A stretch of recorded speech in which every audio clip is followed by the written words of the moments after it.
Okay, guys, give me 10 minutes. There's a homeless man outside the casino. I need to go beat him, okay? Once I'm done beating this homeless man, we can have a nice little rant inside the bar.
Alright, I'll be another 5 minutes. Sorry, this homeless man has hands. He's gotta go down.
Alright.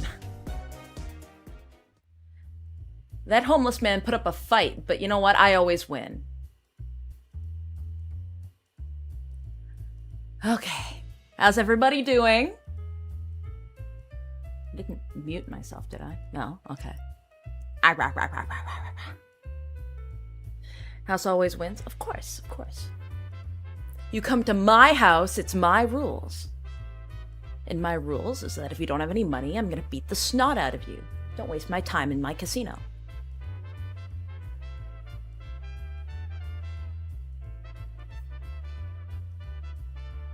You are not immune to propaganda. So, today's Barcast is... It seems like a highly specific topic, and, well, that's because it is. It's a very, very specific topic. But it'd been sitting in the back of my mind for the last day or so.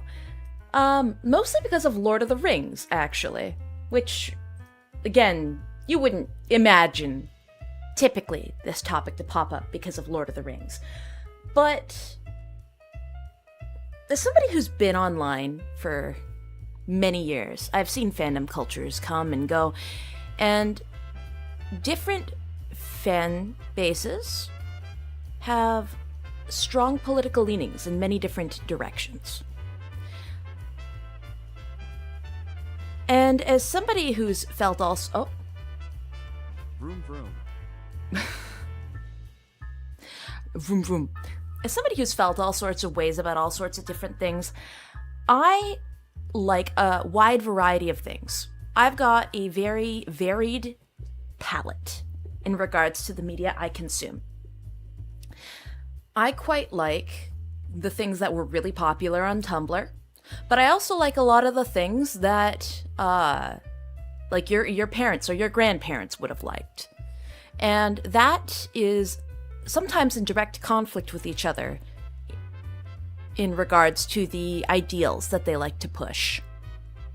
I would say that, and the reason why Lord of the Rings gets brought into this is because, by and large, I find the majority of people I know who are really into the Lord of the Rings are some form of religious. Very sturdy. And I mean, it makes sense, because the guy who wrote the thing even said that it was, like, based in a lot of religious ideology. There won't be a Shire Pippin. Yeah, no, that's, And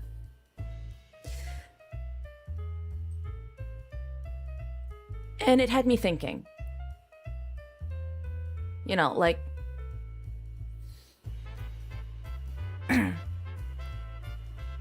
I enjoy quite a few things that I don't particularly agree with, if that makes sense. Like, I really like Has Been Hotel. Like, I think it's garbage, but I find it quite enjoyable. But a lot of the messaging that it sometimes likes to portray is confusing. It doesn't make sense, and I disagree with some of it, right? But the majority of the people who like that show agree with almost every single controversial talking point in there. Or they're very loud in opposition. It's just, I find every piece of media has its own political viewpoint, so to speak. And so if you are on the outskirts of that fan base and you don't ascribe to the majority's viewpoint in that fan base, you are often ostracized, or you cause issues for yourself. And it's kind of always been the way of the world, because fandoms often mirror many large-scale movements, political movements, religions, and those things are incredibly divisive, and people take them very seriously. But what interests me is when a piece of media doesn't have any specific hardcore political ideology, but it gets adopted by a political ideology. Where does that leave the people that don't ascribe to it? Is this related to the Sonic would agree with me people to a certain degree? I mean, sure. Again, all artwork is with there's meaning behind the artwork, be it important or vapid, political or not. It's up to the interpretation of the audience. I'm sitting here and I want to talk about the viewpoint of the outsider in a fan base, right? Kind of like, I can watch Tokyo Ghoul and not go, man, I'm gonna take the message of this to heart, and the message that I take away from this is I'm going to go kill and eat a guy. I mean, if he deserved it, maybe, but you know.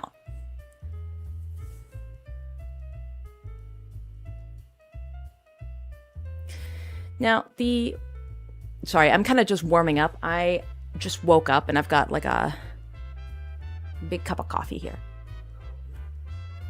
The poll attached, it's kind of where my mindset is at.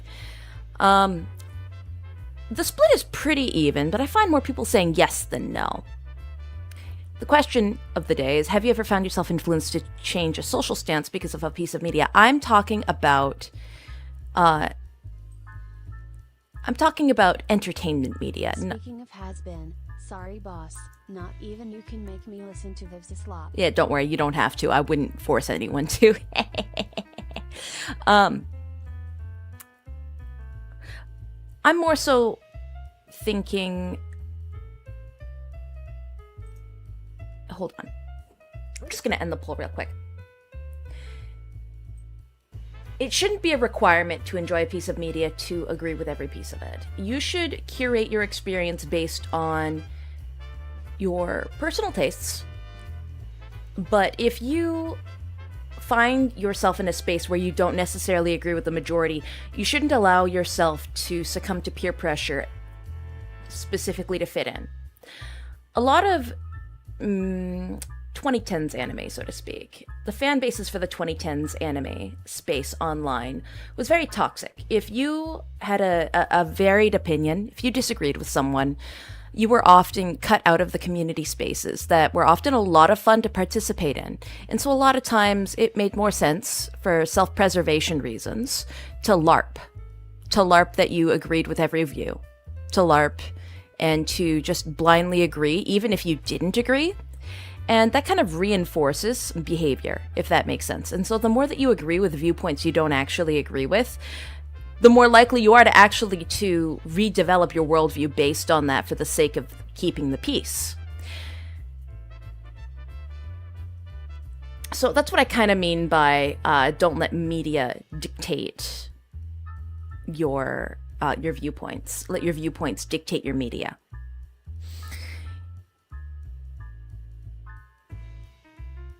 It takes somebody of a certain caliber, somebody of a certain level of bravery to actively not allow themselves to succumb to the pressures purely because they want friendships. In a very lonely, divided society, if you have a piece of media you like, you have a show, a book, just any kind of, innocent piece that you really like, you're going to try your best to connect with others over it. That's just human nature.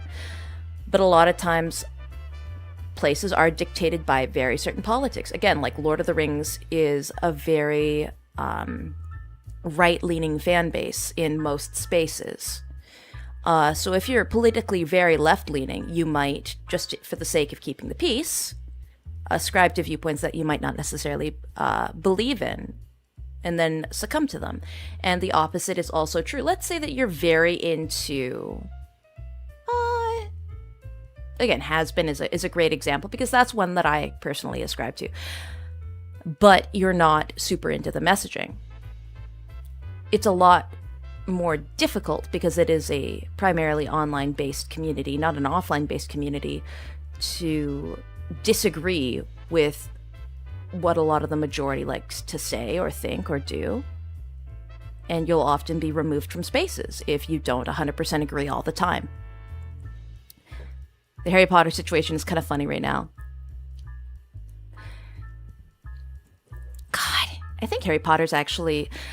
To continue on from last stream, Harry Potter is a perfect representation of this phenomena, because it wasn't ever really inherently political in the way that people have made it into being. It was more so J.K. Rowling herself was openly and flagrantly political, and be it you agree or disagree, her acting surprised Pikachu face when people responded negatively to having an open opinion is more disgusting to me. It's one of those things where you have to kind of stand with your back straight.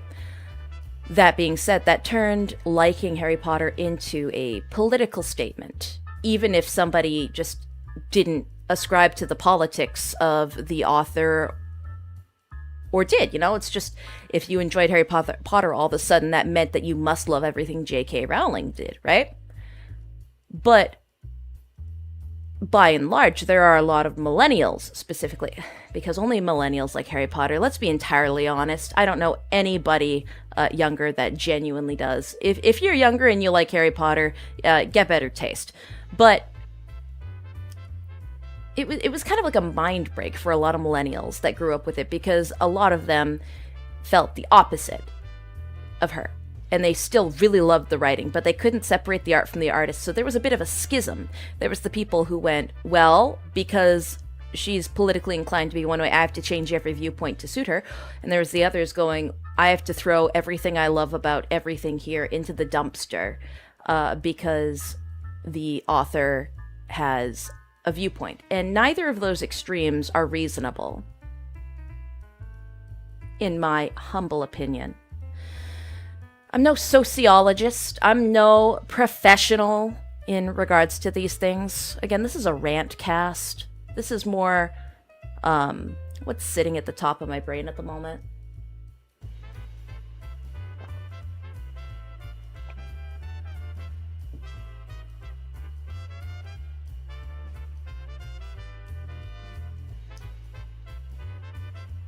Yeah.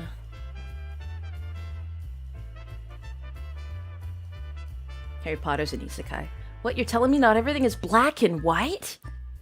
Well, no, there's some, Actually, I can't make that joke. No, wait, actually I can. Just like in the real world, there's quite a few, things that are mixed. That's not even a joke, actually. I think that's actually... You know what? I take back my hesitance. That was actually pretty solid.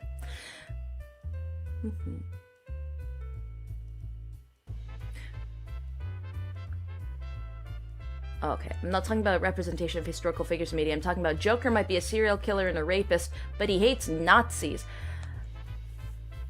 The Batman series has had a billion writers over the years, and each one has their own spin on Batman and the surrounding characters. I think...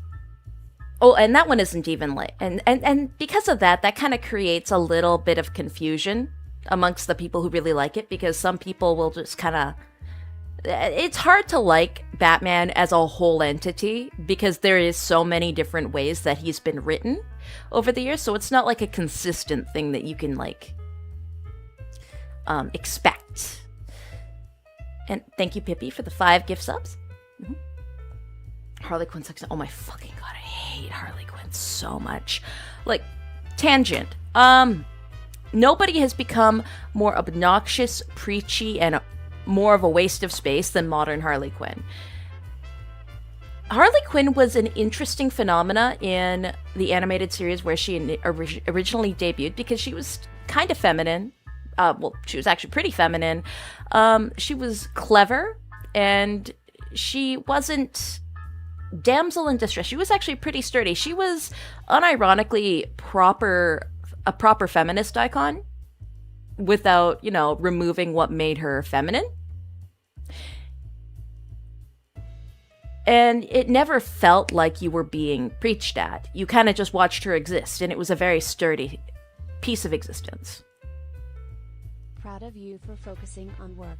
I don't understand how I'm not allowed to like something a person made even though the person is terrible. Sometimes art comes from weird places, and even I as an adult can understand that. Hey, Auntie Mage. Thank you for the 20. Brave and the Bold Batman is best Batman. And, I haven't actually watched Brave and the Bold. But yeah. But after the animated series, Harley Quinn, that run of Batman wrapped up, every time new writers came on, they kind of flanderized her character more and more and more, and they forced her to be more a modern sensibility of a stereotypical feminist. Not even like an active one, but one that was almost like a caricature. And it went from like organically feeling like a strong, well-written female character with nuance and intelligence to painfully ditzy and shoehorned. I don't know, everything that made her interesting and dynamic and have depth kind of got slurped out of her. And she was reduced to, well, I'm a woman, so that makes me good, and that makes me strong, and I hate all men. The Joker is evil. When in fact, the Joker is evil, but not because he's a man. He's evil because he's just fucking stupid and evil. Like, I don't know what to tell you about the Joker in Batman. He's written to be a villain, and sometimes villains can just be villains, No. But it went from, oh, I hate the Joker because he's a villain, to he's a man and all men are abusive. And it's like, I don't know. I just hate Harley Quinn. I hate Harley Quinn with every fiber of my being. And I used to love Harley Quinn. I think it's because I liked Harley Quinn that I hate Harley Quinn now. Kind of like how I used to love Star Wars, and I hate Star Wars now.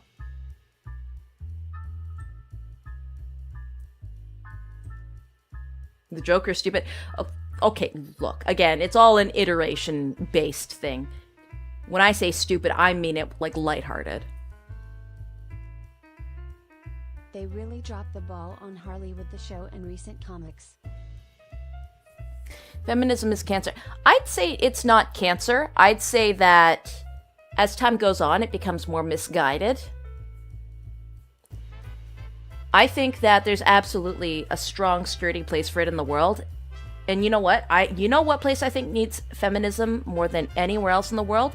The Middle East. I think the Middle East needs a strong feminist revolution, but not like an American feminist revolution. I mean like a you know, I think we're going to move on from this topic right now because this has nothing to do with the stream title.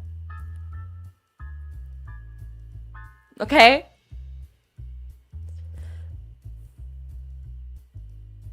Anyway.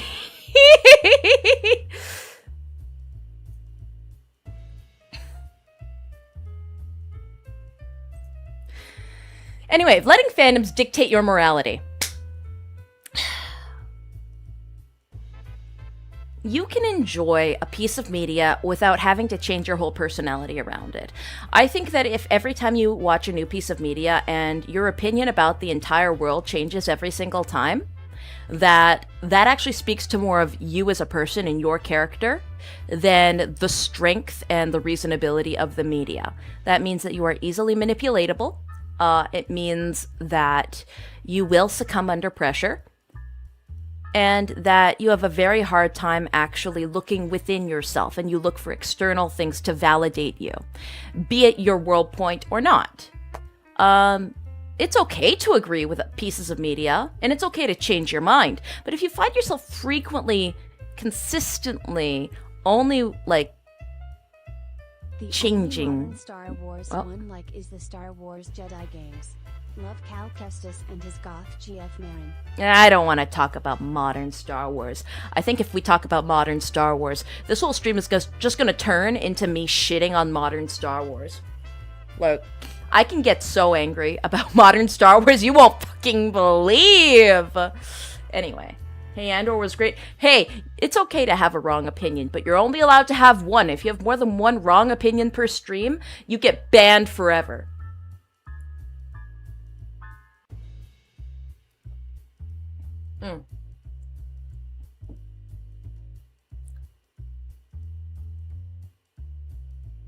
Jar Jar is the key. I love Jar Jar Binks. Like, he's annoying, but genuinely, I think that he's a fascinating character.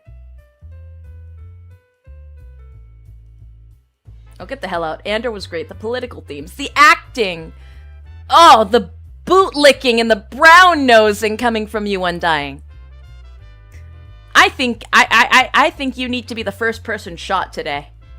Okay? I think for the sake of my sanity.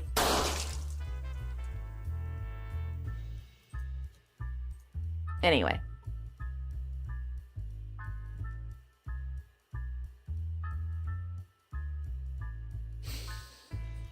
Like, let me be honest here. Andor was good compared to all the other Disney garbage. That doesn't actually make it good. That just means that you were able to tolerate it after a sea of mind-numbing, like, regurgitated slop fed to you in your trough. Just because they threw some non-rotten apple cores into your pig trough doesn't mean that it's still not garbage. Yeah? Wouldn't you rather have a juicy apple? Wouldn't you rather have a juicy apple instead of a core? It doesn't matter if the core is fresh. Nobody really wants to be eating the core of the apple. They want to be eating the best part of the apple. And Andor, yeah, sure, it wasn't like rotten. It wasn't, you know, wasn't covered in flies and fecal matter, but it was still inedible. So you defending Andor is tantamount to you saying that you will eat compost as long as it's not smeared in shit.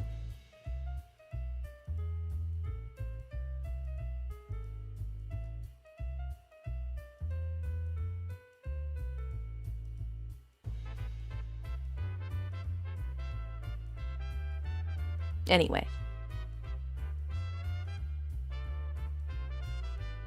Disney fans are whipped 100%. Oh, I'm gonna fucking whip the Disney fans, I'll tell you what.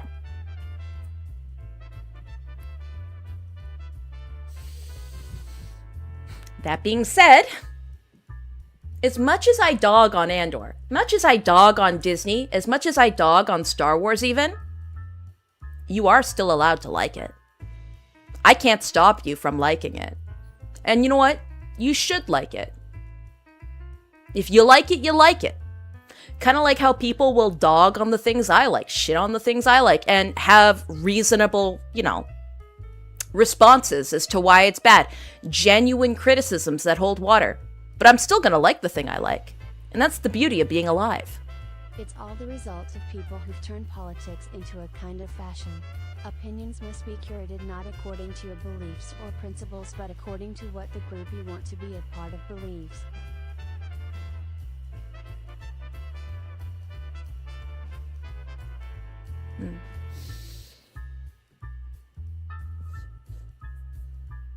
But we can't say our opinion without getting shot. Yeah, that's because this is my stream. I control the music.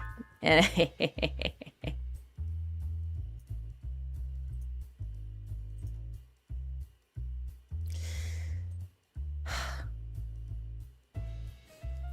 don't know. I think it's very reductive to lock yourself into political echo chambers in regards to fan bases, in regards to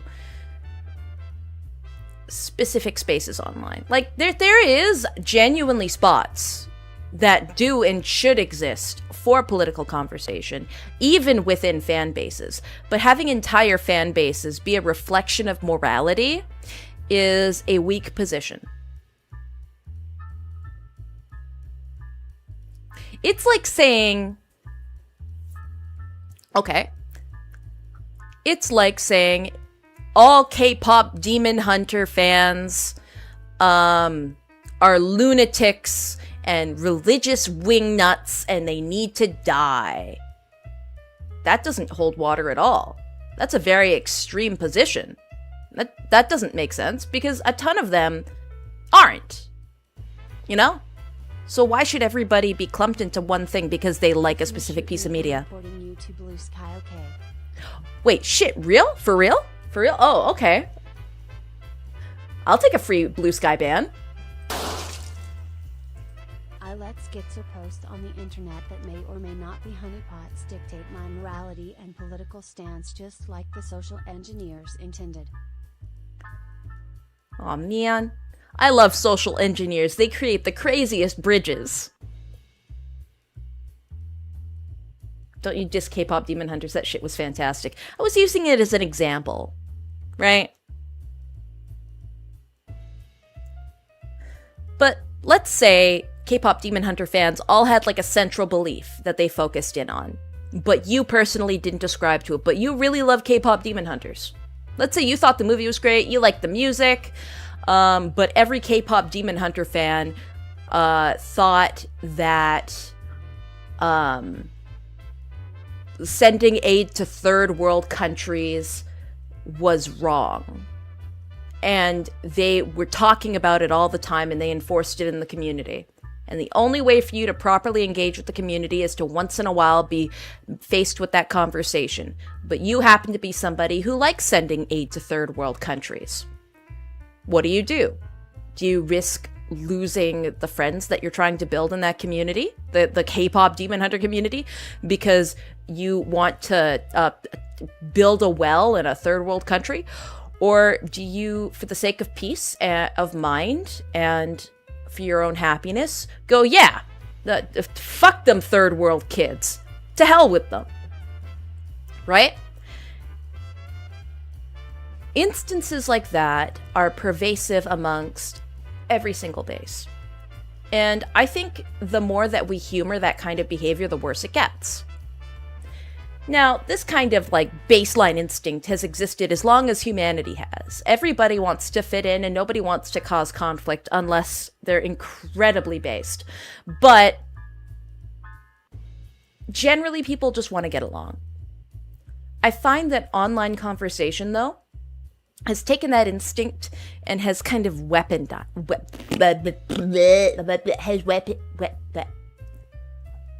has allowed me to speak cohesively and cleanly and clearly without biting my own tongue, has weaponized it. So, innocent or not, pieces of media have inadvertently become, political tools. Always are. Always have been, always will be.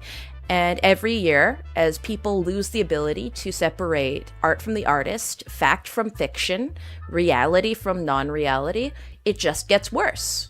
And all of a sudden, liking a piece of media is a political statement in of itself, even if the media is apolitical. Purely because somebody else arbitrarily decided before you arrived what it meant. Again, it's treated like religion almost.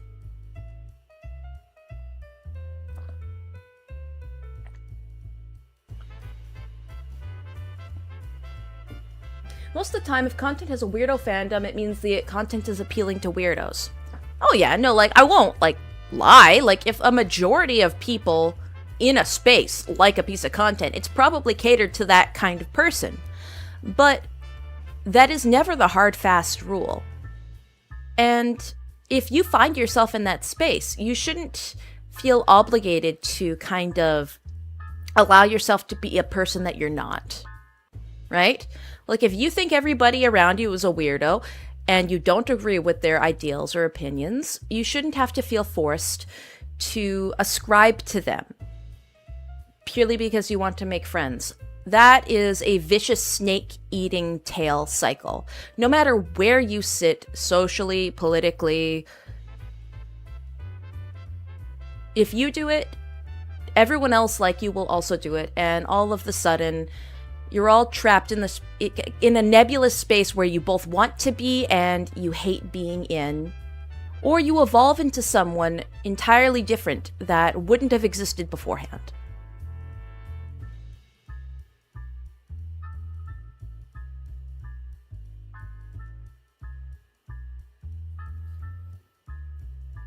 This is why I never make friends in fandoms. I mean, to a degree, it's kind of, inevitable. People who watch VTubers befriend each other. That's considered being in a fandom, kind of on a macro scale. Although, to be more specific, I'd say, maybe fans of specific VTubers having their own smaller fandoms within each other is a better representation of VTuber fans.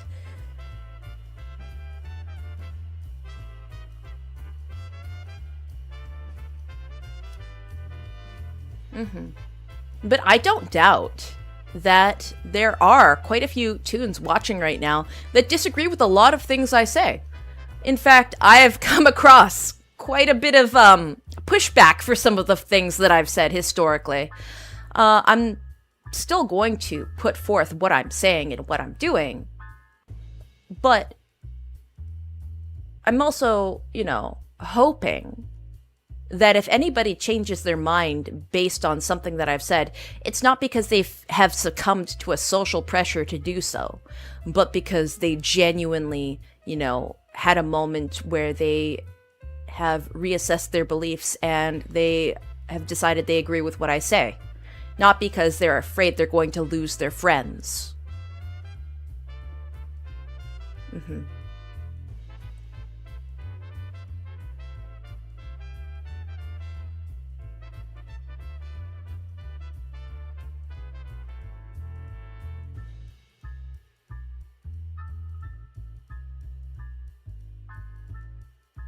I know for a fact that all the cannibalism talk is just an excuse to bite someone's ankle. I will have you know that all the cannibalism talk is purely hypothetical. It's truly hypothetical. I would never succumb to such an urge. And if I did, nobody would ever find out about it. So, I don't know why it's being brought up.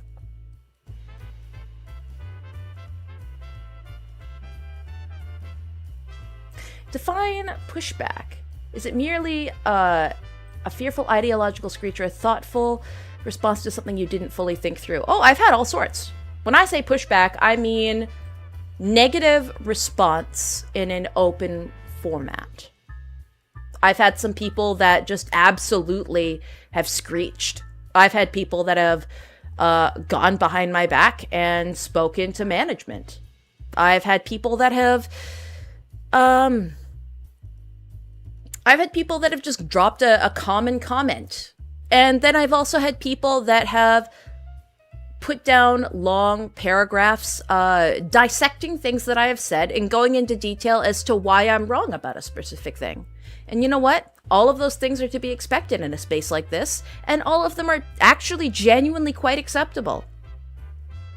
Because I'm not building my channel based on silencing conversation. I'm not trying to facilitate like a massive dialogue. I'm just trying to post. I'm just trying to speak shit, and I'm playing a game once in a while, and ultimately I'm trying to bring Chiron to glory. Yeah? Ultimately, I'm trying to conquer the neighboring nation. I honestly couldn't give a hootenanny about differentiating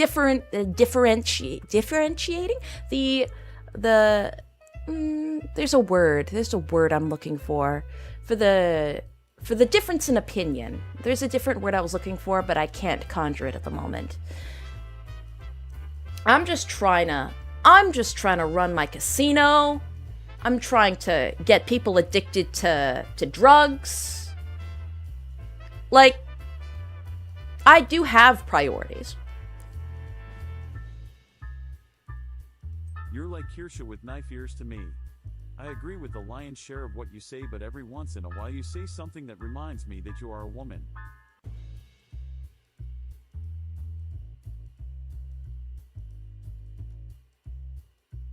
You guys don't think I'm a woman, do you? Man, this voice changer works better than I thought!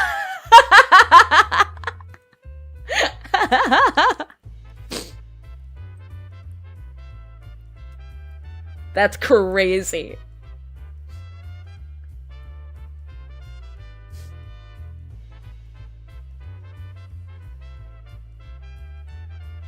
Of course all the cannibalism talk is theoretical. You pompous noble knife-feared tobacco-smoking Knockadite cooking Diogenes. I'm not pompous. I happen just to be quite proud of my heritage. My beautiful human heritage. Yes, yes.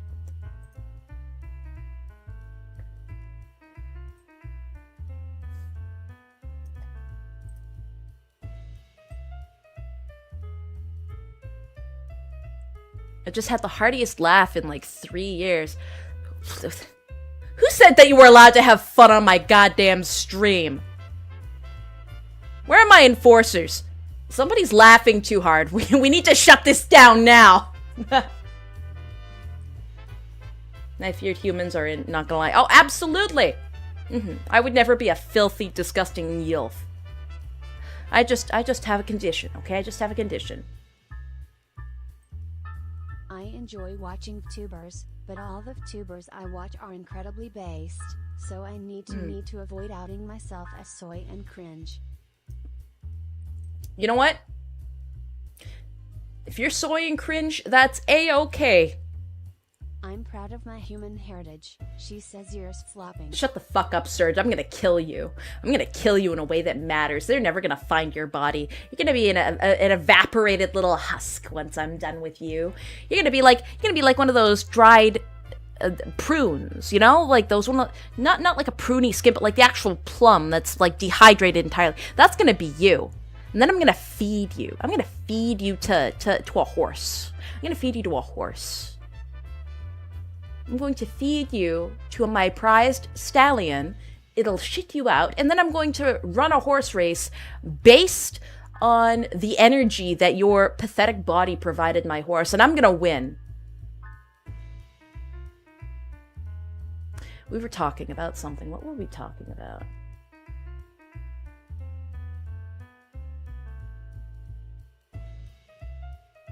I thought I was on top of your hit list. Why are you going after Surge while I'm still standing? Ooh, it looks like somebody wants to be eviscerated real bad. You know, you sound so desperate. The more that you beg me to flagellate you, the more disgusting the idea becomes.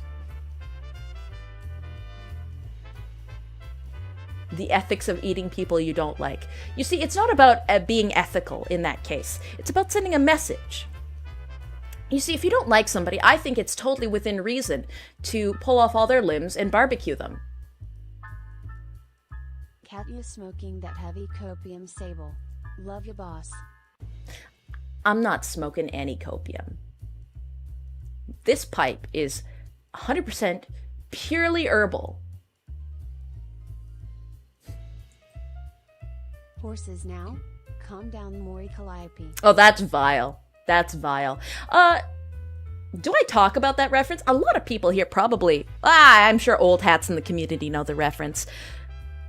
You know what? No, I think that's a journey of self-discovery you all need to go on. If you don't know the horse incident from Mori Calliope, I think you should look it up, but not here, and I never told you to do that, okay?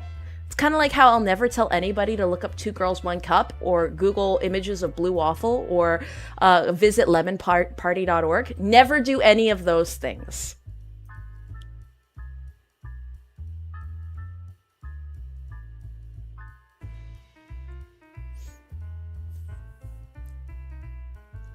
Anyway, if you don't like somebody, I think that it should be legal to rip off their limbs, cook them on a barbecue, feed them to people.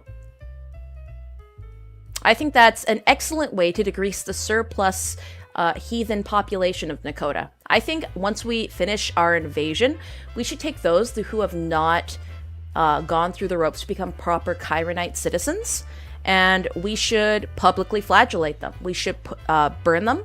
We should beat them, and we should, feed them to Chiron citizens. Not the brains, though, because that's how you get parasites. No, just the flesh. And then we should use their skulls as, like, chalices.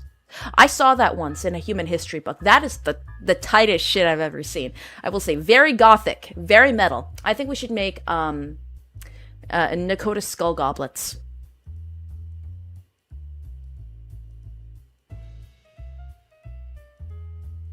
But will you do this as a tourism feature? Huh. Well, it depends on how it affects tourism, I suppose. It's very practical. Oh, absolutely. Absolutely. I will say, I've seen weaponry fashioned out of human bones, and it is so cool. Did you guys know that the Dullahan carries a whip made out of human spine?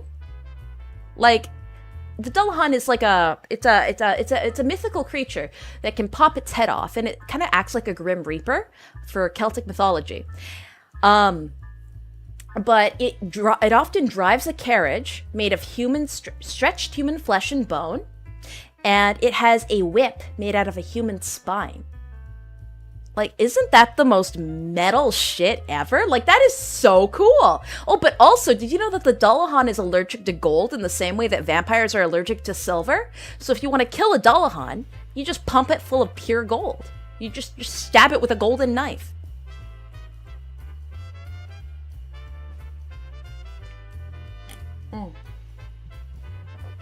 That's why people started drilling holes into their heads to relieve themselves of demonic possession. It was to prevent being a chalice. Oh, I'm sure there's ways to seal up head holes to make them into chalices.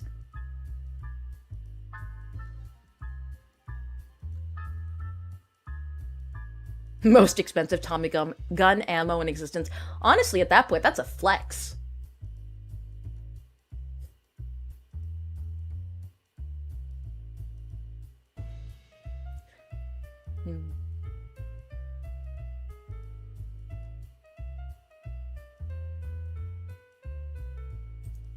This reminds me of the One Piece what the One Piece fan base is leading into, which already has... Okay. The One Piece fan base is interesting because it's been around for a very long time, and it's been through multiple stages of the internet. I'd say that it almost predates internet fandom culture. It's important to differentiate between the voices vying for one's attention. Call me elitist, but some people aren't worth listening to. I mean, you're right, but who truly dictates the worth of the person that you're listening to?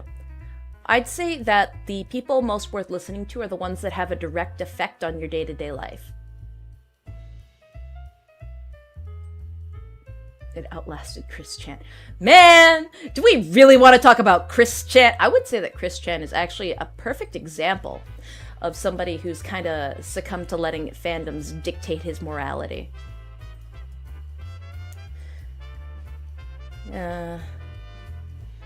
Like, bro created his own homebrew religion based off of fandom's existence.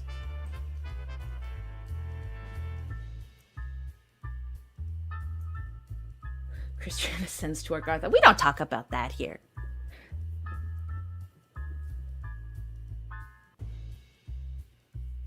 The fandoms are his morality.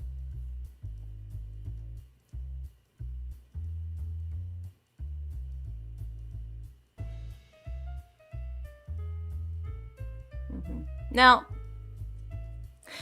I hear you people say, what about the people that are, mentally disabled? Because again, Chris Chan actually fits into that pretty well. What about the mentally disabled? What about the mentally handicapped? They are incapable of, functioning without that frequent social validation. There are some people that do not have the capability or the skill to be able to actually organically form thought or opinion on their own. They have to get their ideals from an outside source. I would say that it is in the best interest of people who love them to protect them. Your base shorts reeled me in. W algorithm work. CWC found his boyfriend free girl in the end, a bit closer to home. Oh, we don't talk about him raping his mother incident. That's a stretch too far. we don't talk about Chris Chan raping his own elderly mother. That's too deep internet lore. That's too deep of the internet lore.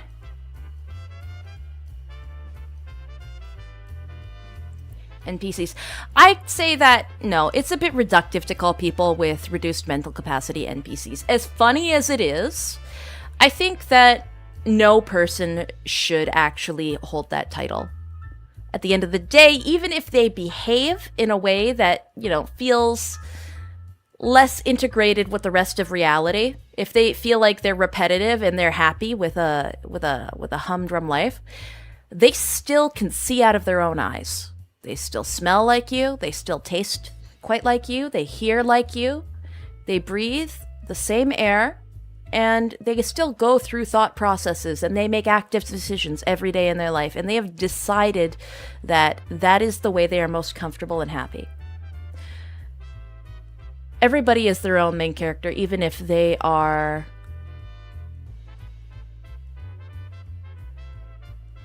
ordinary. Whether or not you break out of the ordinary is entirely up to you and how capable you are at developing the skills needed to survive not being ordinary. But most people fall into the trap of ordinary life because it feels safe. Because you don't have to do anything. You don't have to develop extra skills to be ordinary.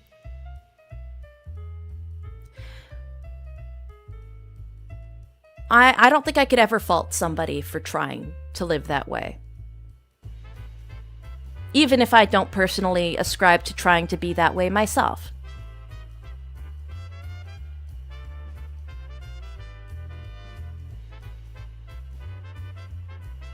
My Ordinary Life mentioned, it's a pretty fun song.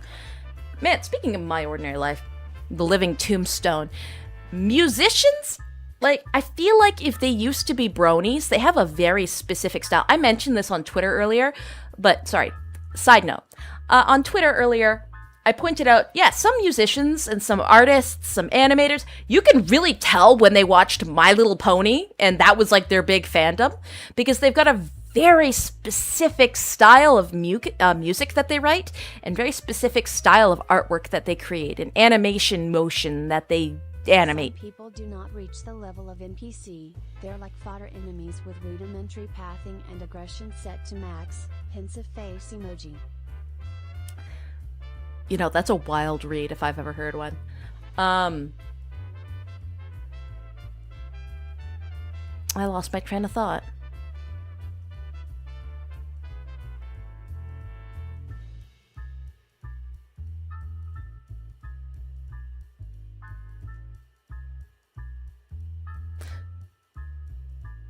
Well, My Ordinary Life, for example. You know, the song that goes, stay still, eyes closed, let the world just pass me by. Pain pills, nice clothes, if I fall, I think I'll fly. That one.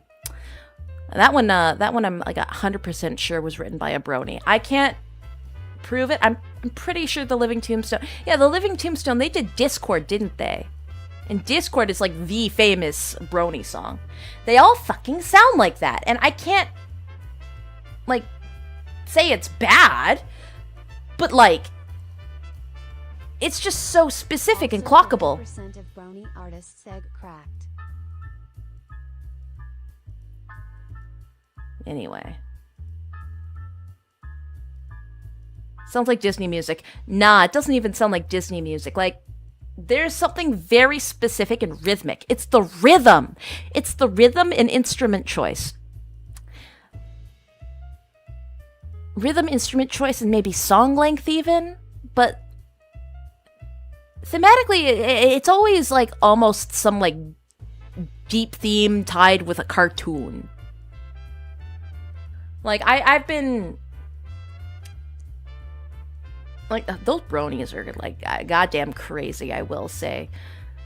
I've never participated or watched any of that stuff, but I know people in my life that are my age or a little bit older that, as preteens, for some reason, got really, really into My Little Pony, and that was their first major fandom. And to this day, they're still really stuck on it. They keep trying to convince me to watch it, but... I've never watched it, and I refuse to watch it purely because, not even because it sounds like a bad idea, but because then I'd lose, and I don't like losing. You see, if the people who ask me to watch something get what they want, then they win. Like, sometimes they say things about the thing that sounds appealing, but you know what? It doesn't matter at the end of the day, because if I watch it, then I lose, and I'm better than everyone else, so I must win at all times. I have a standard to uphold. People need to watch what I recommend at all times, and I cannot watch anything that anyone else recommends, or I lose.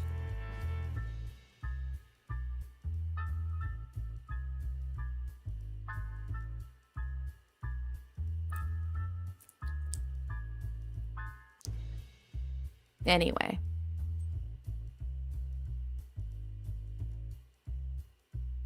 So you have to discover a thing first or it's off limits? No, I enforce this arbitrarily. I gotta keep people on their toes. They can't expect what's coming. You sound like the devil. Here's the thing about the devil. The devil is so successful in his way of life because he's charming. Because 9 times out of 10, he tells the truth, and so you believe him. Just watched the season 5 premiere for Kino anti-commie propaganda. I have no fucking idea what that could possibly mean. What do you mean, Kino anti-commie propaganda? What season 5? What? I genuinely typically don't watch TV because I don't have Netflix, I don't have Amazon Prime, I don't do any of that garbage. I literally just steal. And I also don't have time to watch it because I'm usually doing something like streaming or attending an event. Speaking of, you should go see Hyper Japan UK. Me and the other girls are going to be there. We're going to be singing. I think we have meet and greets going to go on. Anyway. So the devil. The reason why the devil always ends up winning in the end, at least in the short term, is because he's charming, because he's enticing, and because you don't know that he's the devil.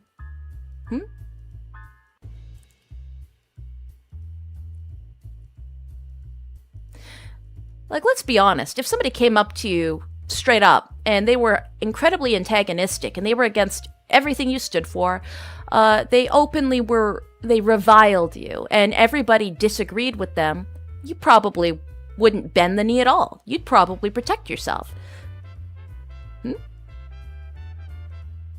But if that same person came up to you and they were kind, they were sweet, and the people around them all like agreed with everything they said, you'd probably be more open and willing to listening to what they say. And you'd probably eventually end up agreeing with things, regardless of your initial stances. It's funny how it works.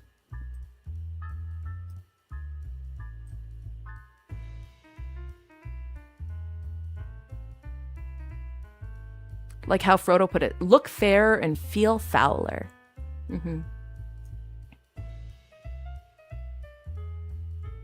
Psyops are everywhere now. Exactly. Like, what do you think this is, huh?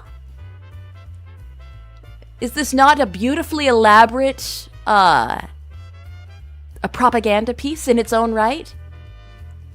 You see,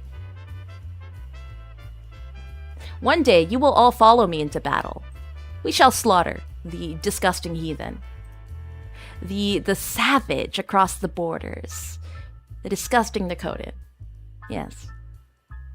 And when that time comes, we will all sit in great power. We'll have beautiful homes. We'll have, all the advanced medical technology that we've swiped from under their noses. And it'll all be for the great glory of the Empire. Until then, we gotta just, slowly work our way into it. I think the drugging campaign is going very well. I think I'm successfully poisoning a lot of the native populace. Well, not me, so to speak. We're helping medicate them slowly.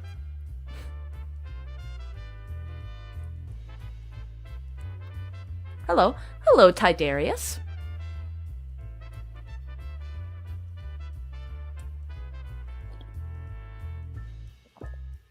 Propagandize me, mommy. Dijoka, the dastardly D, I really hope that you just die. When we invade Nakota, I think I want you in the front lines.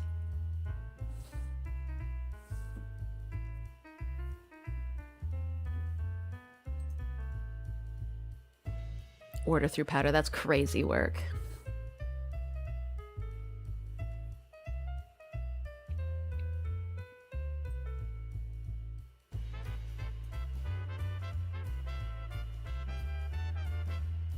Yeah.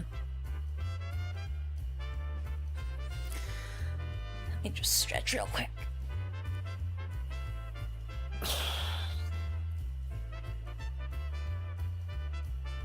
Alright, so if we end up ultimately winning in the end... Oh. Ow. Sorry, I just had a rat come in and give me a shot of espresso, and I spilt half of it on my leg. I fucking hate this stupid... You can't get good service around here. Can I ask a question? Of course. Will you receive a kind answer? I can't, guarantee it.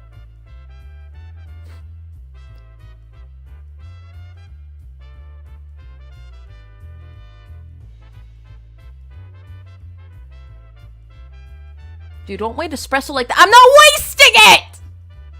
What, you want me to, bend over and start licking my knee? Didn't sunk my pants. Actually, a rat or a mouse?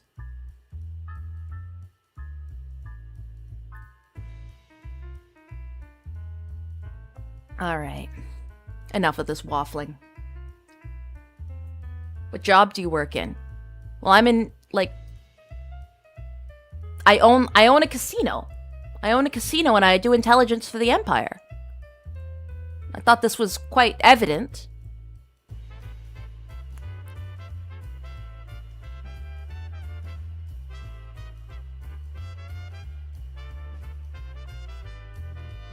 You see, the pundits of my, pundits? The specifics of my job more so revolve around gathering intel and being able to deploy it when needed. And I report directly to the Empress, current reigning monarch.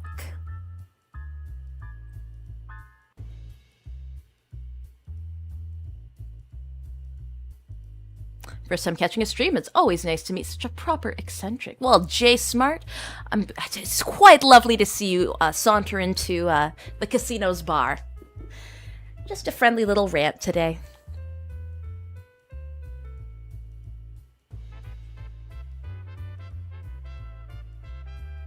Should you really be outing yourself as an Imperial Fed bot? Well, here's the thing, Serge. You guys have all been turned into rats. You're not going to do anything of consequence. You're not going to tell anybody. Nobody understands you but me. I'm fine. And you know what? If you go snitching, who's going to believe you? You're a fucking rat.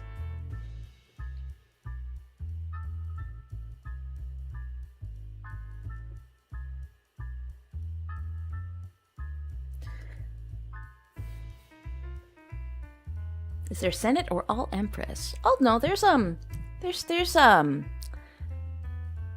a proper political structure at bay, but that is beyond the scope of today's conversation.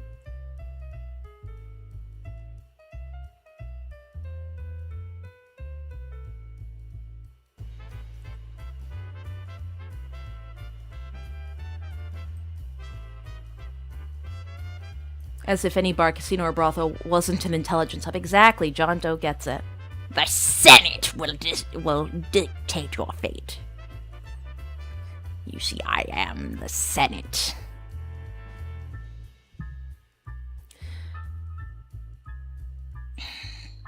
Ultimately, we all die at the end of the day. Like, circling back on the initial stance, you know. We all die at the end of the day. But before we die, we must live. And while we are alive, it is entirely in your own hands how you allow yourself to be bullied. Would you rather be bullied by people that, you know, you enjoy being around? Friendly banter?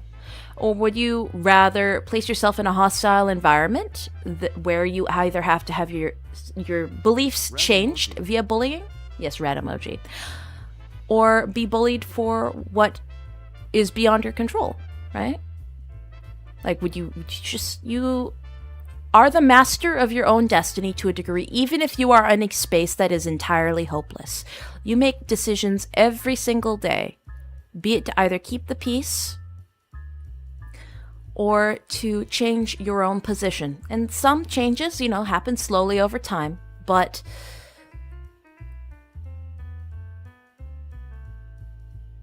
don't let yourself ever become complacent, even if you feel comfortable. Always keep moving. Always keep trying to be the next best version of yourself. Because the next best time to start is right now. It's today. This hour, this minute.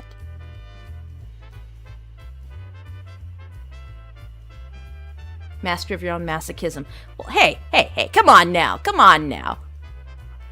Don't call people out like that, okay? That's not very kind. I don't know if there's any masochists in chat, but I'm sure none of them would appreciate being called out on their masochism. That seems like quite a rude thing to point out, I will say.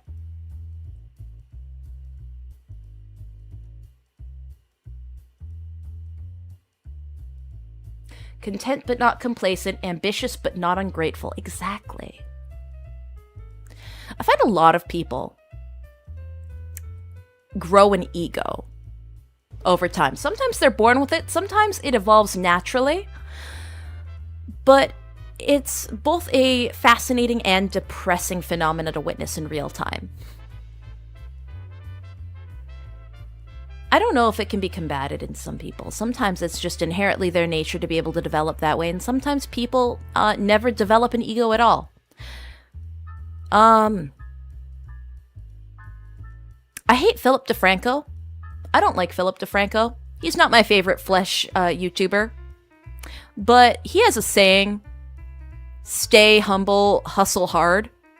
And I've kind of been living by that motto ever since I heard him first say it. Like, even the worst person you know, even the stupidest person you know, will once in a while come up with a wise banger. And it is up to you to pay attention to every person you see, good, bad, stupid, smart, and listen for small gems of wisdom. Because if you write everyone off because they're beneath you, or your ego won't allow you to respect them and their time, then you end up missing on some of life's greatest answers to the most confounding questions.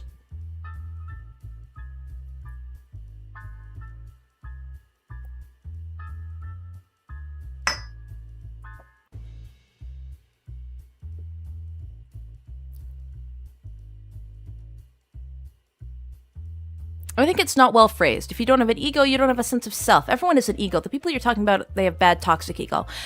I would say it's not even bad toxic ego. I would say inflated ego. I'm not talking about like baseline existential ability to self-rationalize and place one's importance over others. I mean more so your self-importance taking over every aspect of your life.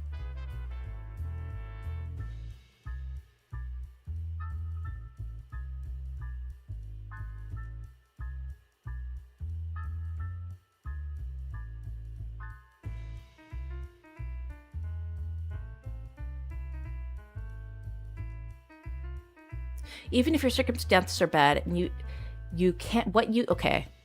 Your grammar is just as bad as mine, Cyrus Raisin. Even if your circumstances are bad, and you can do little to fix things, it doesn't mean that you have to let it twist you into an envious, hateful, joy-destroying goblin. Okay, actually, never mind. I take that back. Your grammar's fine. I'm just very stupid. No, that is also fair. It takes a lot of maturing for some people to reach a point in their life where they can move past certain feelings, certain places, certain actions, certain mindsets, even levels of despair. And I'm not saying they were immature before. It's kind of like how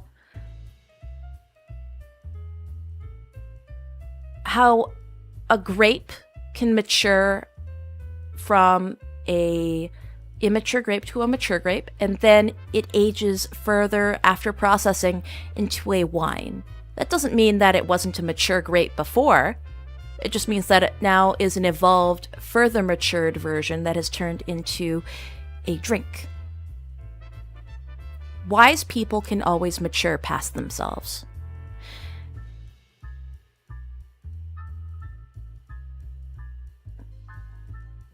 Immature grape to mature grape. Well, when I say immature grape, I mean like a grape that's still growing. Like a red grape starts out as a very hard, tiny green grape, and it grows over time, right? I'm not talking about an immature grape to a mature grape. I'm talking about a mature grape to a wine.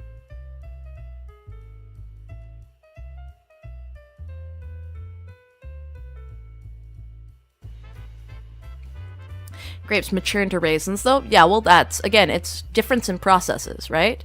Like, some grapes turn into raisins, some grapes are turned into wine. It's all about the environment. Like, maybe they were picked and turned into raisins. Maybe they dried on the vine.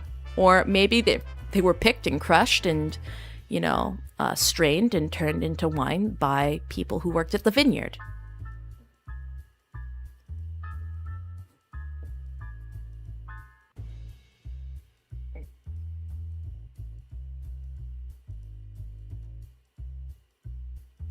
I hope to one day become wine.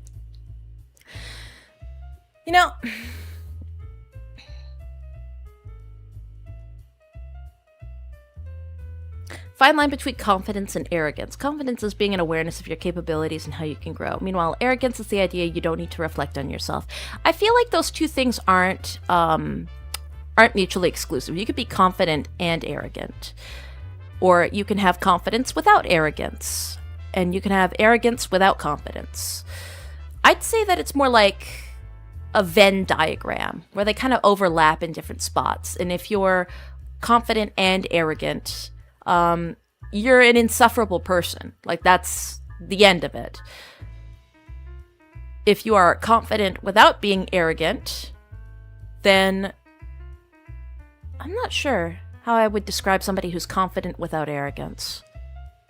Mostly because I don't think I've met many people who can wholeheartedly be described as all-encompassingly confident. Typically, I find when people are confident, they're only confident in like a small space in their life, be it socially or be it in maybe a talent or a skill. I don't know. Maybe I'm just not in the right space to, meet many very confident people. Confidence without arrogance sounds like an inferiority complex. No, because if you're confident, doesn't that kind of like contradict inferiority? To be confident is to be very self-assured in a fact or, in knowledge of something. Inferiority, it's kind of like the root and the opposite. Unless you're like being confident in your lack of skill. Assuredness, maybe. Like Bakugo from My Hero Academia. Come on, Venmaru, you really gotta... Can I say that My Hero Academia, to this day, the fandom for My Hero feels identical to the fandom behind Danganronpa, but not even like very specifically new gen Danganronpa fans. Old hat Danganronpa fans were more closely tied to Homestuck fans. I would know because I went from loving Homestuck to jumping right into Danganronpa when it was still getting its very first English translation. And the space was very different then. No, new gen Danganronpa fans that popped in around the time that Musical.ly kicked off, then turned into TikTok, those people terrify me, and I don't hate them.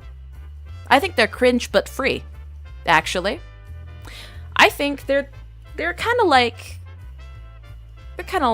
when people used to run around and pretend they were doing Naruto runs, but for the new digital age.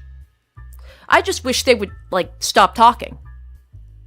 I think that it would be nice if I didn't have to be exposed to the cringe. I don't like the cringe. I think that it's valuable for youth development, especially in these spaces, to have a space to be cringe. But my God, I do not want to be exposed to it.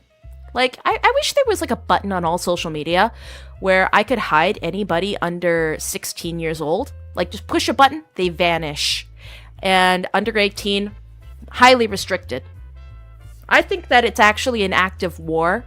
I think it's a war crime that I have to be exposed to the opinions of anybody under 18 at any given moment. And I think it's terrifying that I can see literal children being shown to me on YouTube. I don't want to see anybody younger than me. I don't want to see the opinion of a child. Is it because that the child is wrong? No, it's because 9 times out of 10, when they're talking, they're saying it in the most irritating way humanly possible. I lose the ability to sleep at night.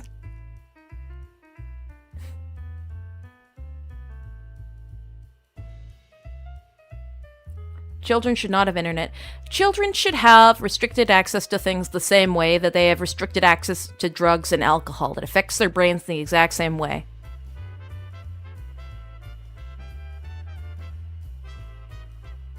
And once they're fully formed and mature, they can have open access the same way that adults do. I think we need to have better separation. I don't think that we need government overreach in that. No, the only government overreach we need is we need to have a sturdier military that helps us defeat the infidels on the other side of the border. Once we destroy all Nakoden, subclass, whatever the fuck they are, the nasty non-human Nakodens, I think the world would be a better place.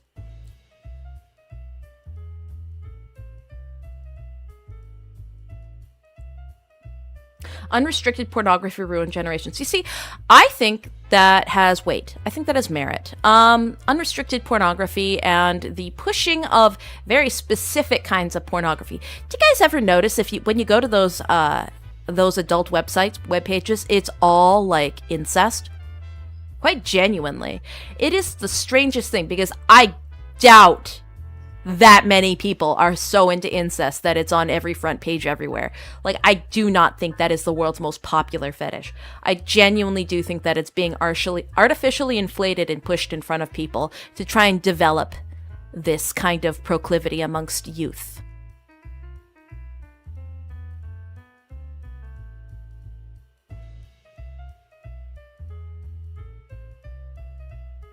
Never noticed it. No, try it. Try it on a burner account with no algorithm to dictate what is new for you. Try it on public Wi-Fi in like a random coffee shop, but like make sure nobody sees what you're looking at. Just a place that isn't dictated, a place that isn't restricted by the targeted advertising, and see what organically pops up.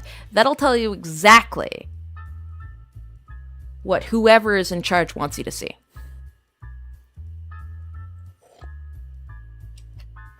Maybe don't look at porn in a coffee shop.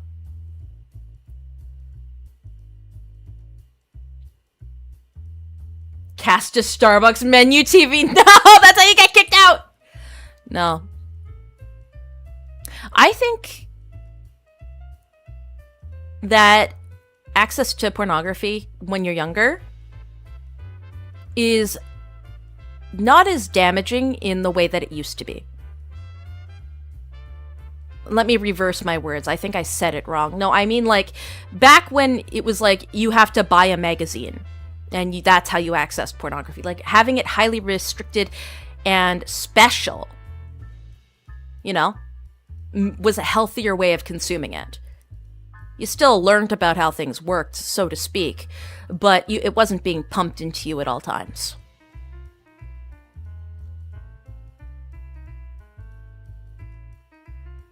I will look up porn at a coffee shop, thanks. No!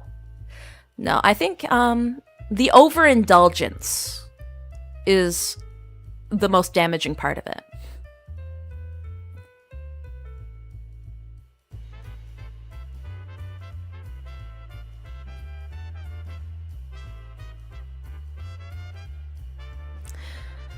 I would say that actually normal social media, the non-pornographic social media, is actually way more, damaging to a developing mind than pornography. Pornography is like, whatever. People access it, people consume it. That is a human thing that they're going to do. I would say that the social engineering behind the media, the social media, the hard targeting for consumer slop, the pushing of the permanent pushing of products, I think is the most insidious thing of all, because people will stop being people and people start being, numbers. People start being product. When you lose that human nature behind the screen, when people become political fodder, when people become no longer individuals, but massive waves, that is when kind of like cult-like mentalities, group psychoses kind of form. Did you know that there was a whole group of people online that thought the rapture was happening in October? The amount of young girls in the ER or seeing a proctologist because they're emulating corn emoji and using the exit and wrecking it has spiked. Yeah, I don't want to get into that conversation anymore. I think that's a conversation I am not qualified to go into. And that's why I keep kind of dipsy doodling around it. And I'm not vague, but I'm not going to speak further than what I am qualified to speak on.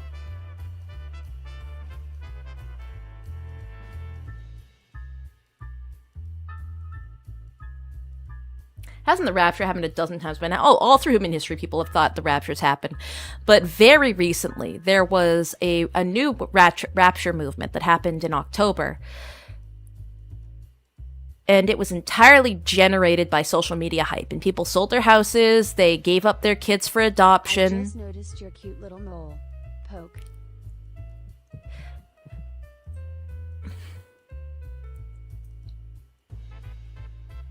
Nah. But it's like social media allows for that, and it allows for that all the time. You get people forming little cults, you get people forming little movements. They all start from little, like the Final Fantasy VII house. Did you guys ever hear about that? People were trying to convince each other that they were reincarnations of video game characters, and they made people's lives a living hell. The two people in charge of that place escaped, and then they started a new place in the Hannibal Lecter fandom.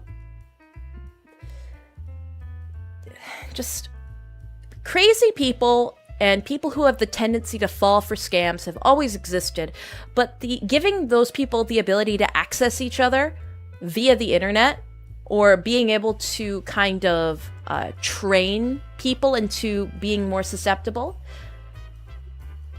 is probably one of the worst things that could happen.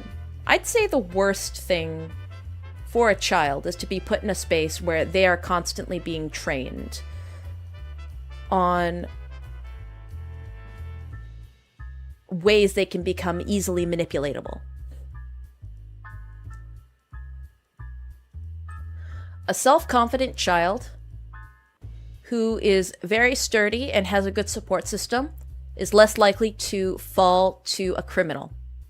It's less likely to fall for a scam. But even then, even the most intelligent people sometimes fall into cults. It's a difficult topic. It's really...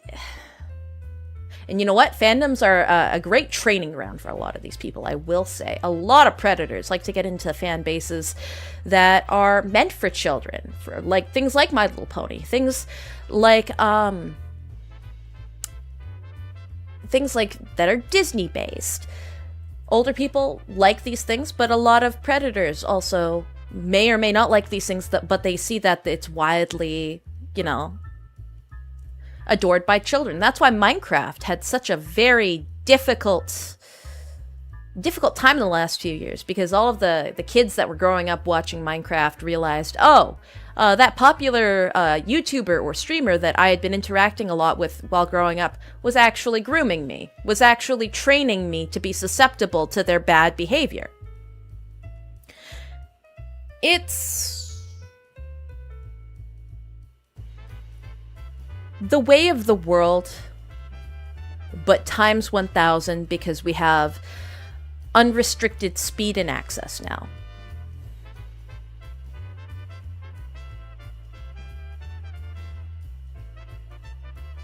Bro, My Little Pony fan base is mostly fat, divorced men. No. I mean, there's a lot of them. Those are the ones that are the loudest. But I know very many, women who were little girls that grew up watching it. There are people now that are full-grown adult women that were, that were children when My Little Pony came out, that watched it, and they loved it. That was the main demographic for a reason. Now, were they the ones that made Hasbro all the money? No, they weren't. It was the big adult men who made them all the money. But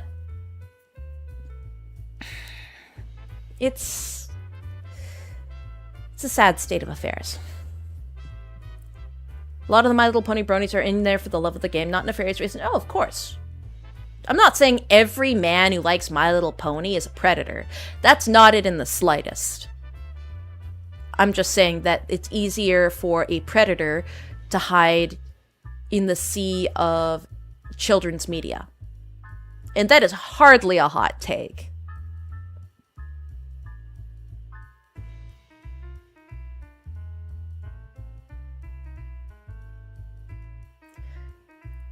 It's like saying every anime fan is a pedophile. I heard that one a lot growing up. I heard that a lot. Any adult anime fan is a pedophile. But we all know that's not the case. I resent that. I was skinny and single. That's crazy.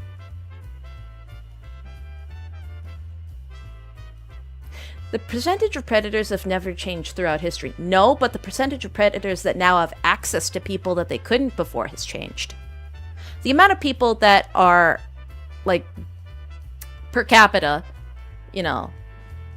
has not changed. The amount of humans that exist, there's more humans than ever, so there is technically more predators than in any time in history, but the percentages are probably the same as they've always been. amongst the populations. The difference is that now these predators have an easier time now more than ever accessing the people that they would predate upon. Whereas historically, some people that would have proclivities towards being a predator to predation may have never had an opportunity a single time in their life to act upon those impulses, and so they led healthy, productive, normal, good lives, right? What separates a predator from a non-predator? Let me ask you that. Is it the inherent desire to be a predator? Or is it the actions that they take? Some might say that the actions and the thoughts are two different things. What about they've never done anything, but they've thought the thing and they've talked about it? Does that make them a predator? Where I stand on this issue is that predators who talk about being predators are still predators. They have just not committed any crimes. Does that mean they should be punished? No, but if somebody is open and willing to admit about predatory tendencies, they do get what they deserve in terms of people suspecting them, people being nervous around them, because they've openly admitted to having those tendencies. It is human nature to want to self-preserve, and if you feel like there's danger, you're going to want to protect yourself, regardless of what you consider a predator. Now, in regards to people that internally have a predatory dialogue with themselves, but have never spoken to it or acted upon those impulses, that's a bit more difficult to ascertain if they are considered a predator or not. A lot of people would say that being born with predatory impulses does make you a predator, baseline. And while I'm inclined to agree, we ride a thin line there as to punishing for thought crime in that aspect. And you have no way to prove if they're actually genuinely feeling that way or if it's an invasive thought. And all people have invasive thoughts. Like, I'm standing at the top of the stairs and an invasive thought goes, oh, I'm just going to throw myself off the stairs. Am I going to act on it? Hell no. But the thought still crossed my mind, even though I have genuinely no desire to throw myself down the stairs. Does that make me suicidal? No, because I don't want to throw myself down the stairs. I don't want to die. It was just an organic, random flash in the pan of scrambled ideas that came together in a moment of recognition for something that could happen. I'd say that somebody who's never acted on a predatory impulse and has never spoken about it is only a predator if their predatory thoughts are repetitive, consistent, and not something that they are personally disturbed or disgusted by. Because nobody can stop random impulsive thoughts. But if they're not random or impulsive, like they just appear out of nowhere with no warning, if they don't do that, if they are consistent, then yes, that person is 100% a predator. Call of the Void. Yeah, Call of the Void.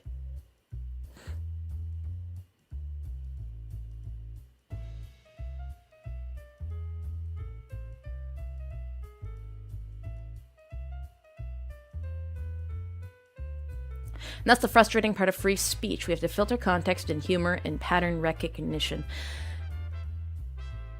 We live a complex existence as humans, I will say. I mean, it's not only thoughts. If you're a predator, it's because you're attracted to and you get a little excited thinking about it. Yeah, absolutely. Again, it's the repeated re-exposure to that thought process and the fact that it doesn't disgust you.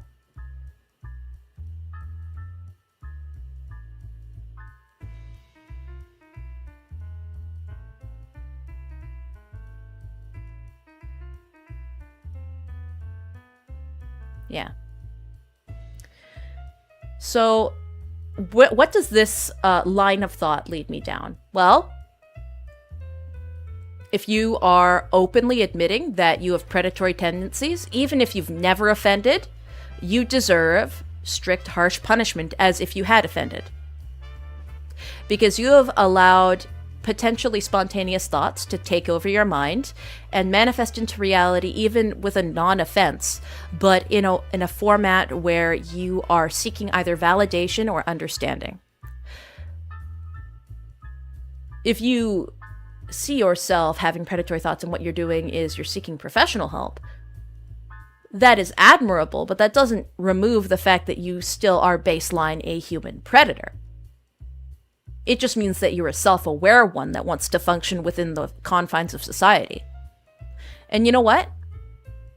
If that is your baseline instinct to seek help and to try and fix yourself, judgmentally, I feel a lot less harsh upon you.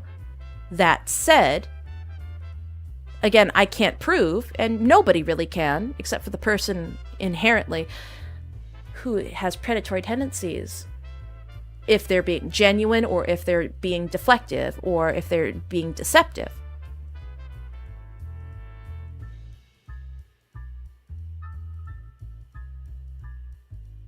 Yeah. So. Oh, what? Oh, hi, Apollo! Things got a bit intense here. I love you. We're talking about online predators, offline predators, just predators for some reason. Yeah, the stream kind of derailed. It started off with me talking about talking about Lord of the Rings. I love you, Apollo. Yeah, Apollo, you missed me saying people should bring up porn at Starbucks and cast it to televisions to see if they get incest porn recommended to them without algorithms. I would recommend not doing that, actually.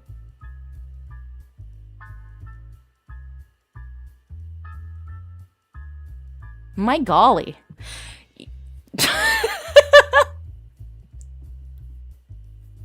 But Apollo, do you not find that if you look at NSFW sites, that typically incest is promoted to you when you're not using any accounts or just you're raw, non-algorithmically looking at websites? Because I find that, and that is the strangest thing to me. There's no way that incest is that popular, is it? Went to dinner and come back to incest porn.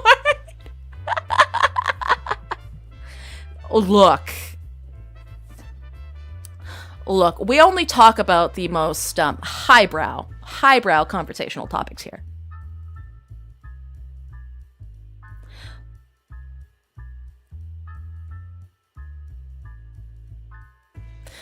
No, it's the most taboo. Nah. Maybe it's the most socially acceptable taboo. What an oxymoron that is, though. Imagine a socially acceptable taboo. Then it really isn't taboo, is it? If you think about it.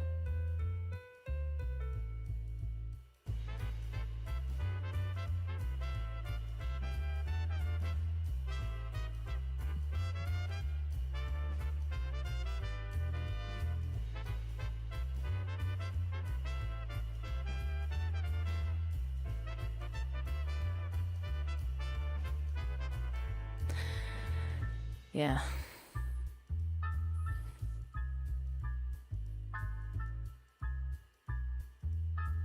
Nah, socially. A true taboo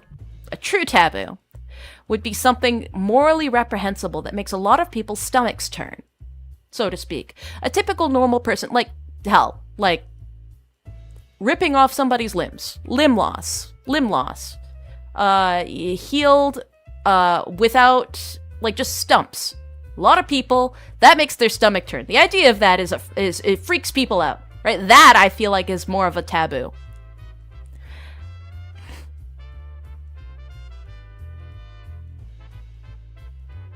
Hand-holding is the greatest taboo of all.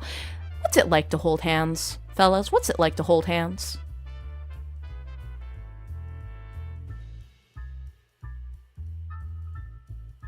Katya's one step away from girl posting. Half a step. Anyway.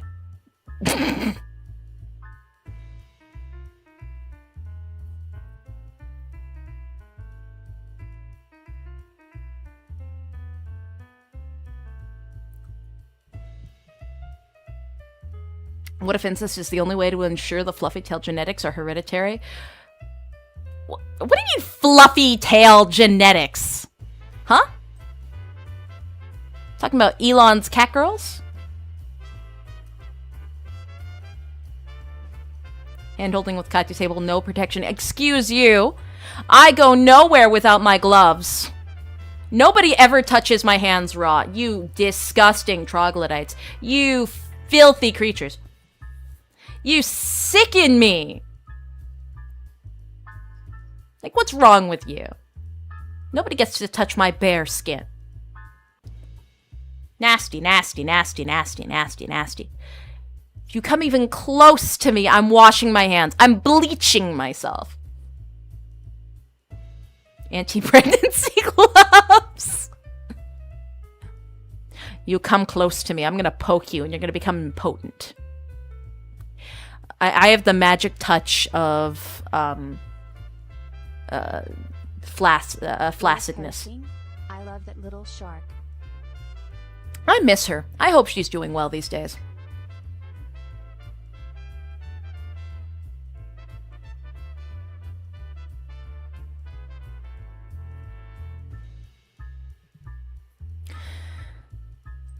You a germaphobe?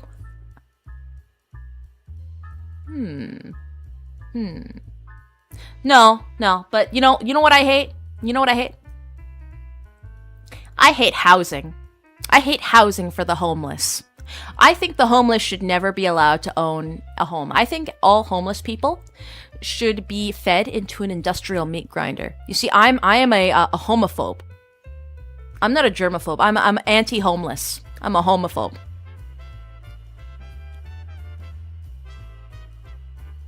What's wrong with Germa?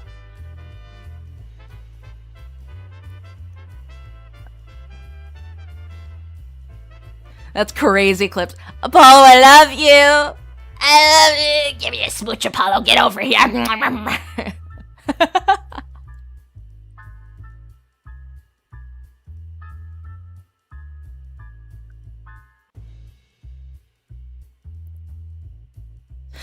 Germa's so funny to me. You guys ever see that clip of the guy on the CCTV footage? He looks like Germa from behind. He runs up to a bunch of people. He poses dramatically with his arm in the air and everybody vanishes.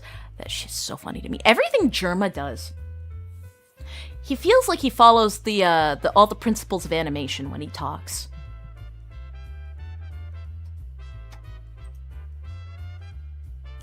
Huh. That TTS didn't go through. Hold on.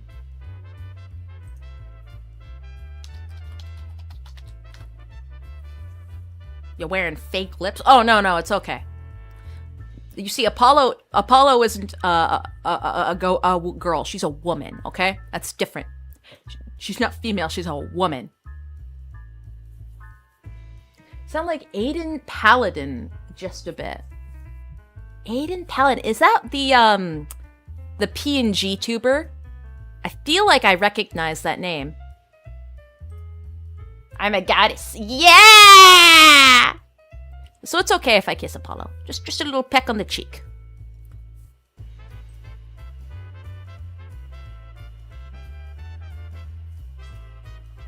She's a political P&G tuber. Okay, interesting.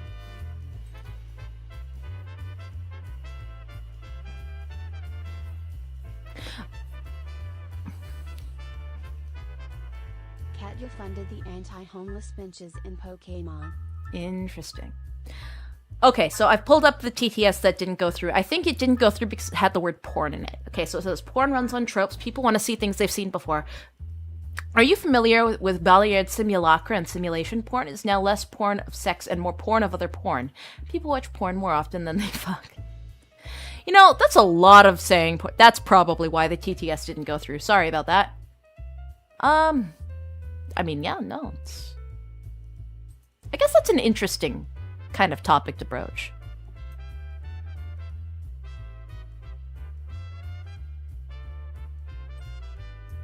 I thought you were going to say Apollo is a divine being above mortal concerns in germs and microbes. I continue to be disappointed.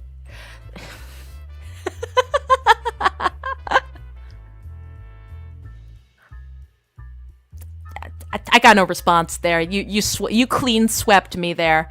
You're right. That would have been way better of a response. I gotta jot that down for next time.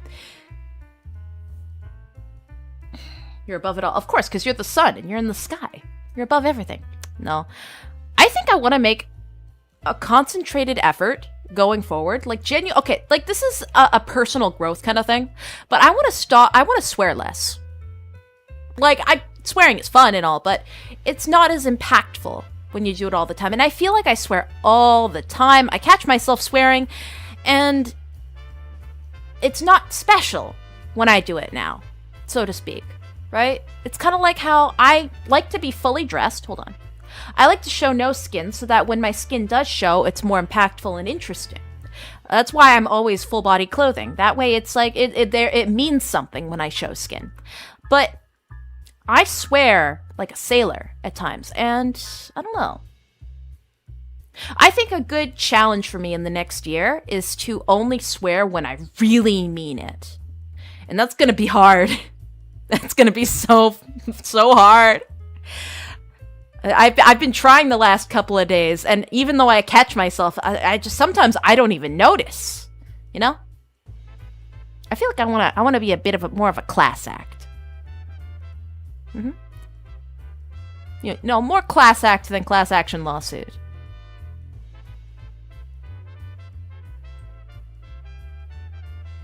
Nostalgia critic ass commitment. Shut up, lettuce man!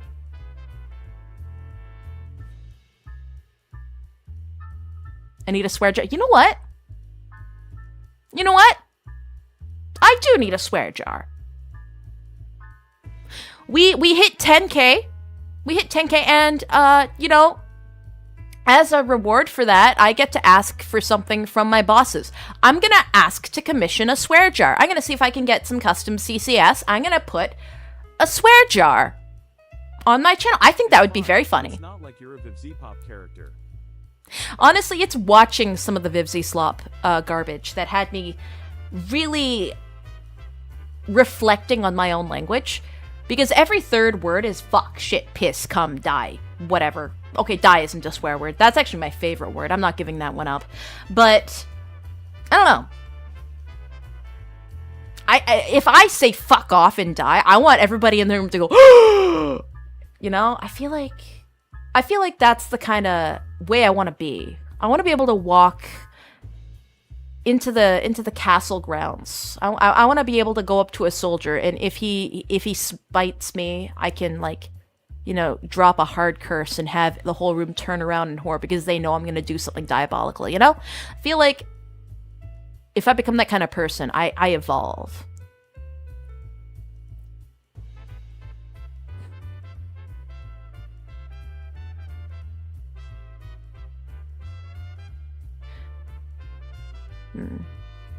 I think the only swear word I'm not going to give up is clipper.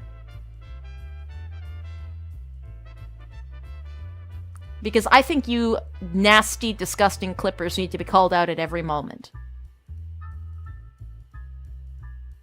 When the normally polite person drops the foul language, you know it's real. Oh, 1000%.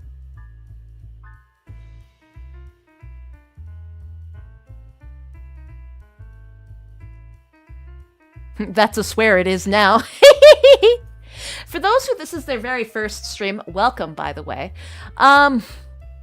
Typically, we have a bit of a running a phenomena on this channel where people who like to take clips and repost them on their own channels, I like to kill them. Why? Entirely for the love of the sport. Not because they've done anything wrong. I actually am quite grateful for the clippers. But they're nasty, filthy little heathens that don't deserve anything. They prefer the term clipping.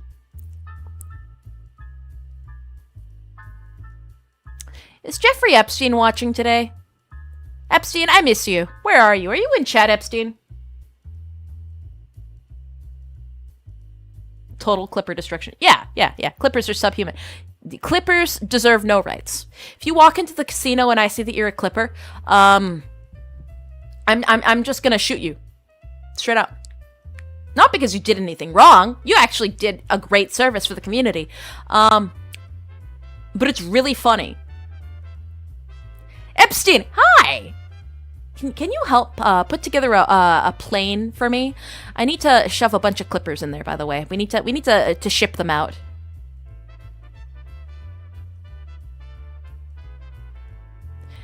This is, in fact, my very first stream watching you, but I've watched your shorts to see how interesting of a character you are. Well, welcome on in. Welcome aboard. Welcome to the casino. I'm a clipper, teehee. Apollo! Oh my god. Babe, I hate to do this to you, Apollo.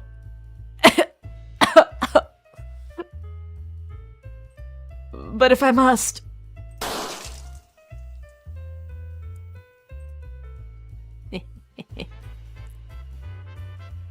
The politically correct term is person of editing, or short form American. I don't know what an American is.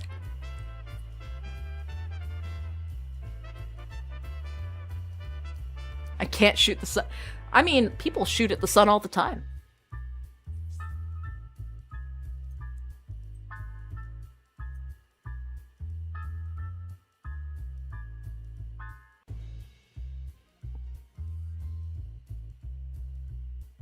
What's up, my clipper?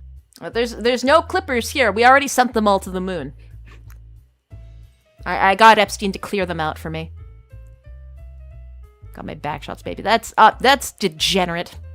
Apollo, that is some degeneracy if I've ever heard it. You disgust me, woman.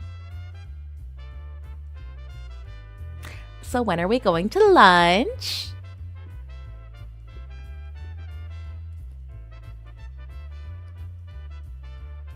Katya was mad. Katya was mad. She knew she'd been had, so she shot at the sun with a gun. Yeah. 13% of clippers are responsible for 50% of shorts. Jesus. Alright, that's enough. That's enough. I have standards, and the joke has to be funny for it to go on this long, alright? We're cutting it here. Someone stupid say conversing with you is an infection onto my brain. Okay, well that just makes you sound like a pretentious asshole. One for the swear jar. That just makes you sound pretentious, okay? Just because you don't have an equivalent word doesn't mean that you should replace every single swear with a long sentence. I think that as well, choosing your words carefully is just as important, you know? Instead of just pumping yourself full of extra flowery language, everything that you say should have purpose. That's why sometimes when I talk, you see my brain buffering because I'm trying to come up with the right thing to say, instead of just spilling every little thought in my mouth all at the same time. Because I'm trying to sound cohesive and coherent. Now, it doesn't always work, but if I ever pause randomly, again, that's just because that's my value set, you know?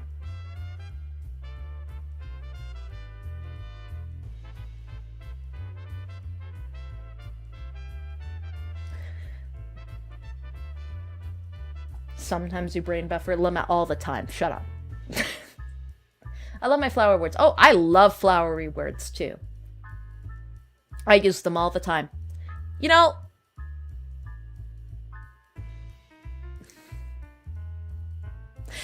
do I tell this story? When I met my boss in person at Vexpo for the first time, like it'd been like a day or so, made it to Earth. We were prepping for Vexpo, and he was driving to the venue, and we were waiting in traffic after he finished driving like a lunatic, and he turns to me and he goes, "You know, I didn't realize you actually spoke that way." And I'm like, "Huh? What do you mean?" And he's like, "The way you do on stream, you talk exactly like that in real life. I thought that was you like putting on, you know, airs. But you really do speak like that." And I'm like what? What do you mean? What do you mean? What do I speak like? And he's like, "Well, you use really strange words sometimes." That was always confusing to me, because it's just like, what words are strange, boss? He's like, well, they're always the right word, but they're often very large, and they're not ones that people usually use. I've had to sit with that one for a while. Because when that conversation started, it started with me going, what's wrong with my vernacular? And he went like, that's your fucking problem. He didn't say fuck. I know, that's my issue. I instinctually slip swear words in where they don't even belong. Anyway, another one for the swear jar, I guess. No, just, he said that's my problem. Anyway, no, but like swearing is so difficult to cut out of your diet. Even casually, even retelling stories. If I'm not doing something verbatim and I'm just summarizing things, it slips in there. It's such a bad habit. And sometimes I just feel so tasteless. Like I lack class. And I don't, it's like, it's a bad habit. Like how some people smoke, you know? Like I feel like I lose respect every time I say an inappropriately placed swear word. And it's so, it's frustrating.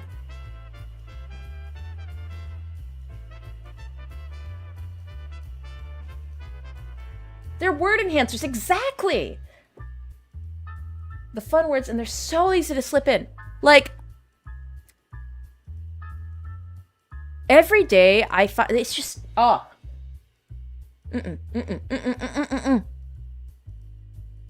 don't want to equate swearing with lack of class. No, but I feel personally like I lack class when I do it.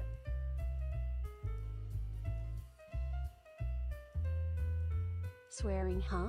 Don't worry if it slips in, it slips in. It's part of your charm at this point. If it slips in, huh?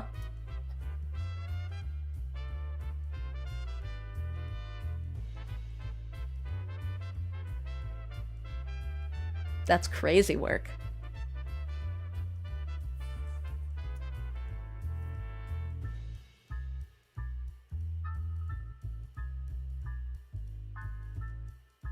Anyway. I'm gonna put in a concentrated effort into swearing less. Because I feel like it'll make me feel better. That's the person I want to be. Now, does this mean I hate people who swear? No. I just don't want to be a person who swears. Not anymore.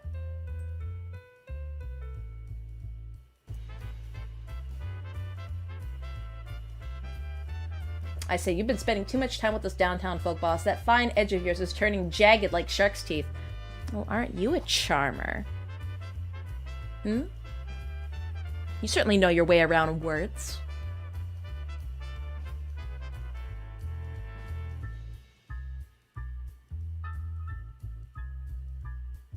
You're ever around small children, like family, etc., swearing would not be great. You see, while I don't care about the homeless, there are some homeless children outside, and I don't want to be swearing in front of the homeless children. Their lives are hard enough already, with me beating them with sticks every day.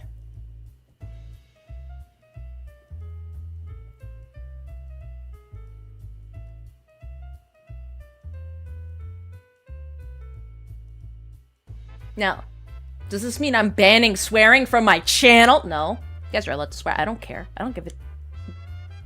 A hoot nanny? A hoot nanny. Man, this is gonna be hard!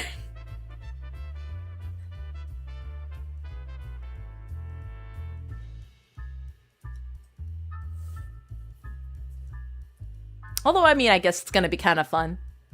Finding replacement words.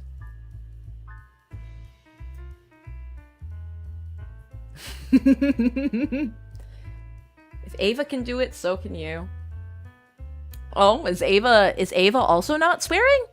No way. No way. No, I refuse to use fudge, okay? It's the same garbage that the YouTube word replacement system has put into place. Like saying the word rape should be allowed because it's a serious word with consequences and implications. dumbing things down for the lowest common denominator or censoring things to protect children is tasteless. It doesn't actually serve anybody. It just makes everybody miserable. And it doesn't even protect those that they pretend that it protects. It's just policing language.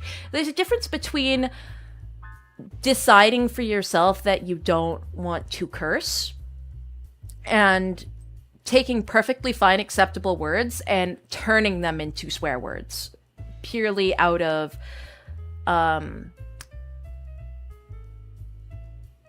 purely because of political reasons.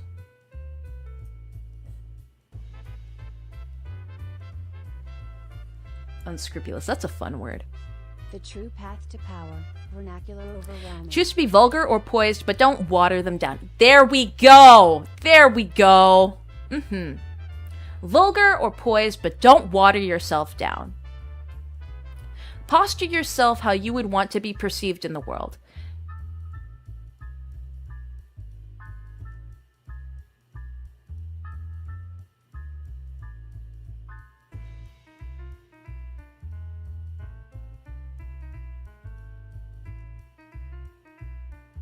The difference between age-appropriate topics and censoring for adults.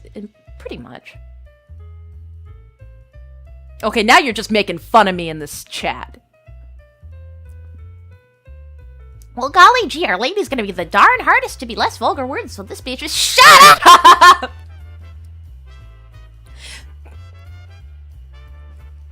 Yeah.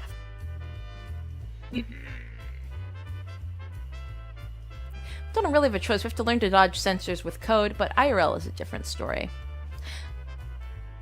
You see, I don't even think the censors are that strict. I'm going to be entirely honest. Earlier on, a little while before, especially on TikTok, the censors were very specialized and specific.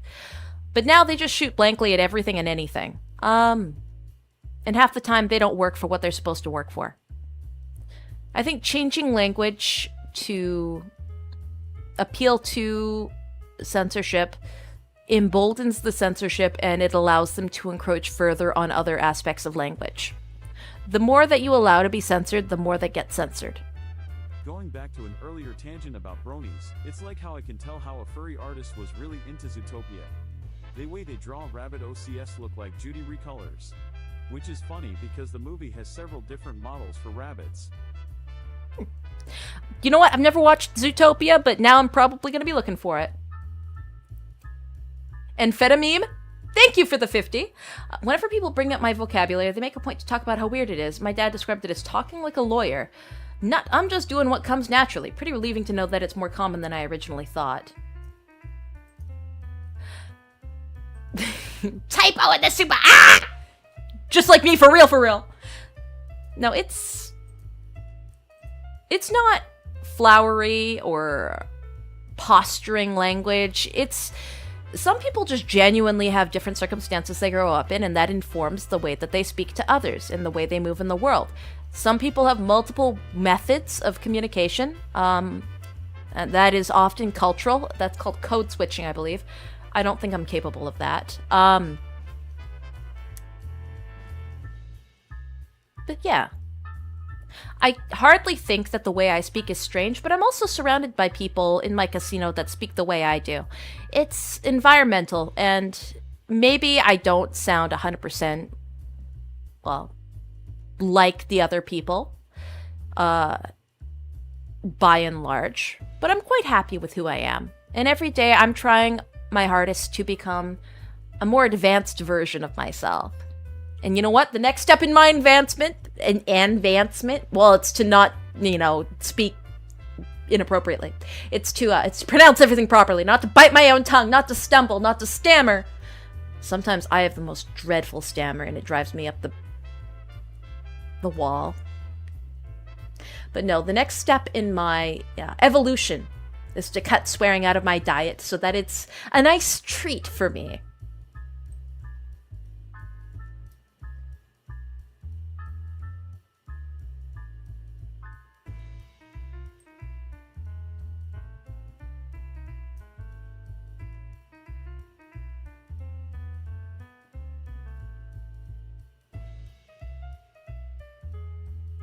basically be the change you want to be?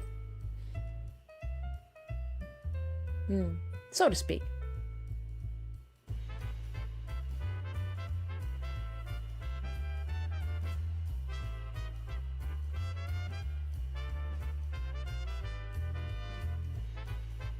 Sounds like you're trying to avoid developing swearing diabetes. Kinda. Not gonna lie.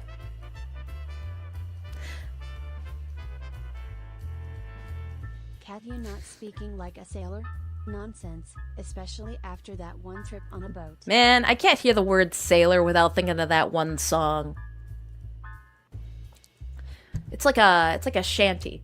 Jack was every inch a sailor, 5 and 20 years a whaler. Jack was every inch a sailor, he was born upon the deep blue sea. Anyone else grow up with that song?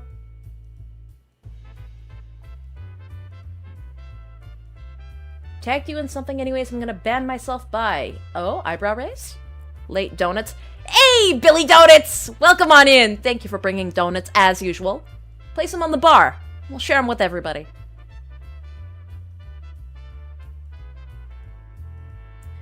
Oh, you hear What We Do with the Drunken Sailor? When I see What Will You Do, I think of the one song by the Irish Rovers.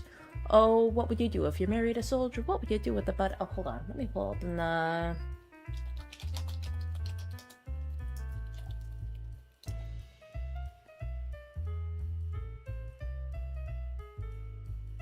Here we go. Well, what would you do if you married a soldier? What would I do but to follow the gun? And what would you do if he died in the ocean? What would you do to marry again? What would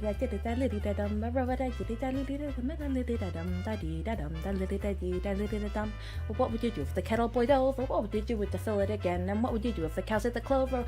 What would I do but to set it again? I'm eating my tongue and I'm biting my tongue. I'm biting my tongue. I can't do it. It's too fast. I'm biting my tongue. This is why I can't be a rapper. I can't even do Irish ditties. I can't even do Irish ditties. My rap career's over.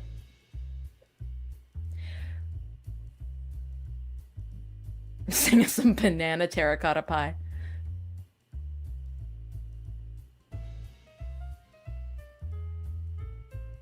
I'm gonna be building a swear zapper that shocks me when it detects profanity on stream eventually. We'll send you one when I get it working. Hassan?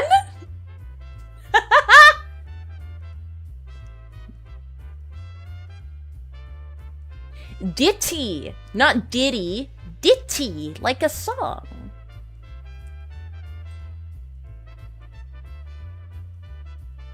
Dit.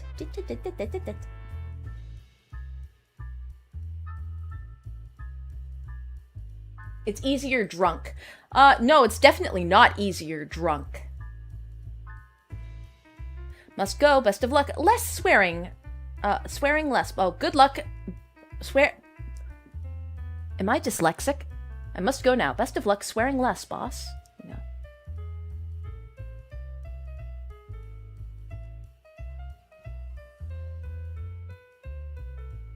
You like to say you aren't cute and then do this. You know, I think I'm fully capable of being cute if I wanted to be. If I wanted to be, I could be cool, I could be sexy, I could be cute. But for you, I choose to be articulate. One of these days, I'm gonna be so cute, you guys aren't gonna be able to hold yourselves back. You guys are gonna be terrified of my immense power.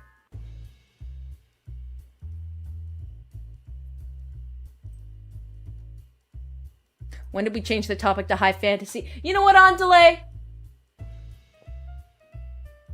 You almost had me saying a swear word. I hate you.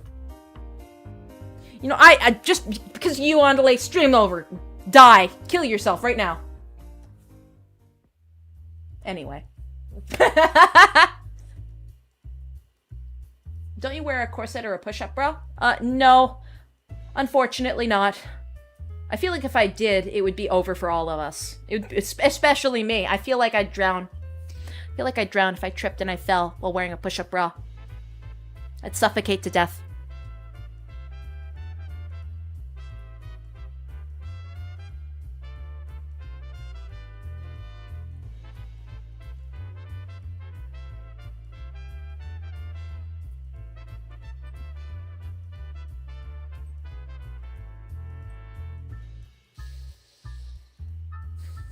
Your thoughts on Godzilla? A question from a random rat. I think the only Godzilla movie I've watched is Godzilla -1. I think. And I thought it was fun. I think dinosaur that shoots nuclear lasers is quite a fun idea.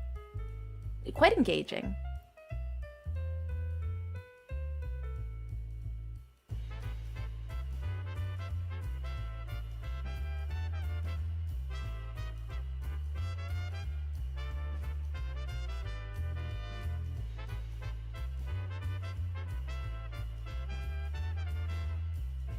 Not a fan of monster movies?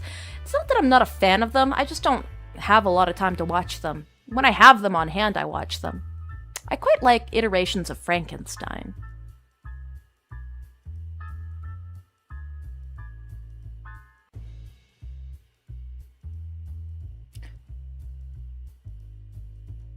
There was a Frankenstein movie, I think it was Liza Frankenstein or something?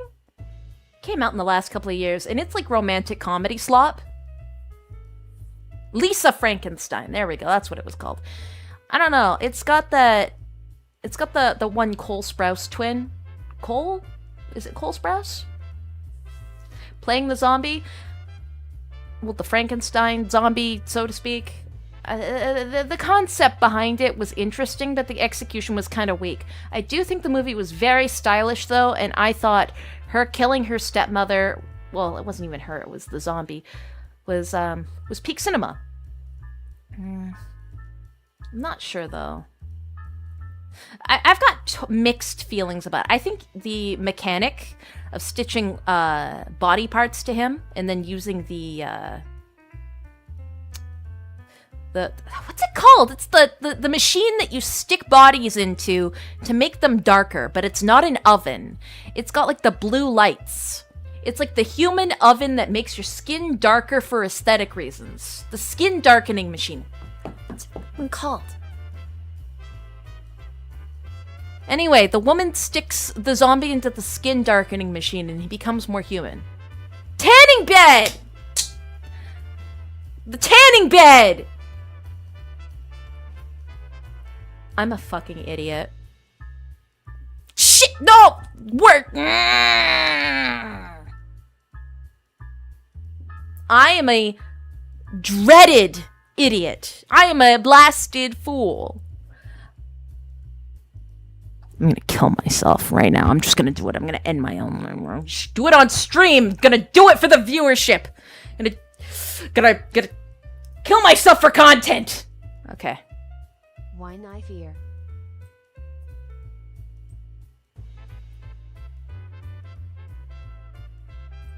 Why do I have knife ears? I don't. No, these are my entirely human ears. This is just an unfortunate genetic side effect of having the wrong mother. But that's okay. I can rectify this by clipping them off eventually.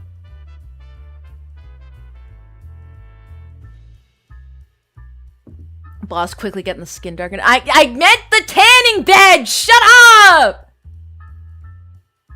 The funeral stream will be great content. I'm not graduating anytime soon. Vernacular is in the common vocabulary, but tanning bed isn't. Look. I may be stupid. This may be why my boss has a hard time talking to me.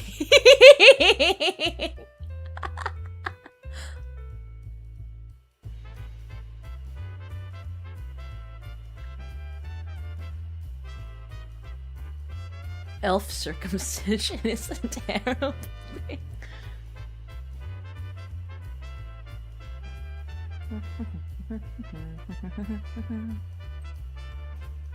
Alright, enough of this.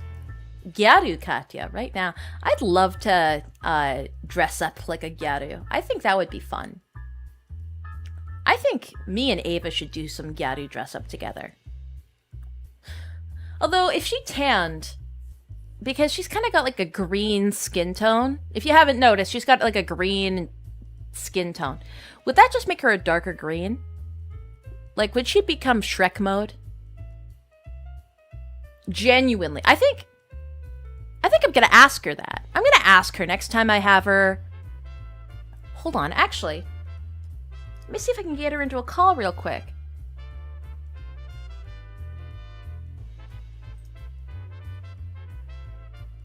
Oh, yeah, she's online. I have a question to ask her.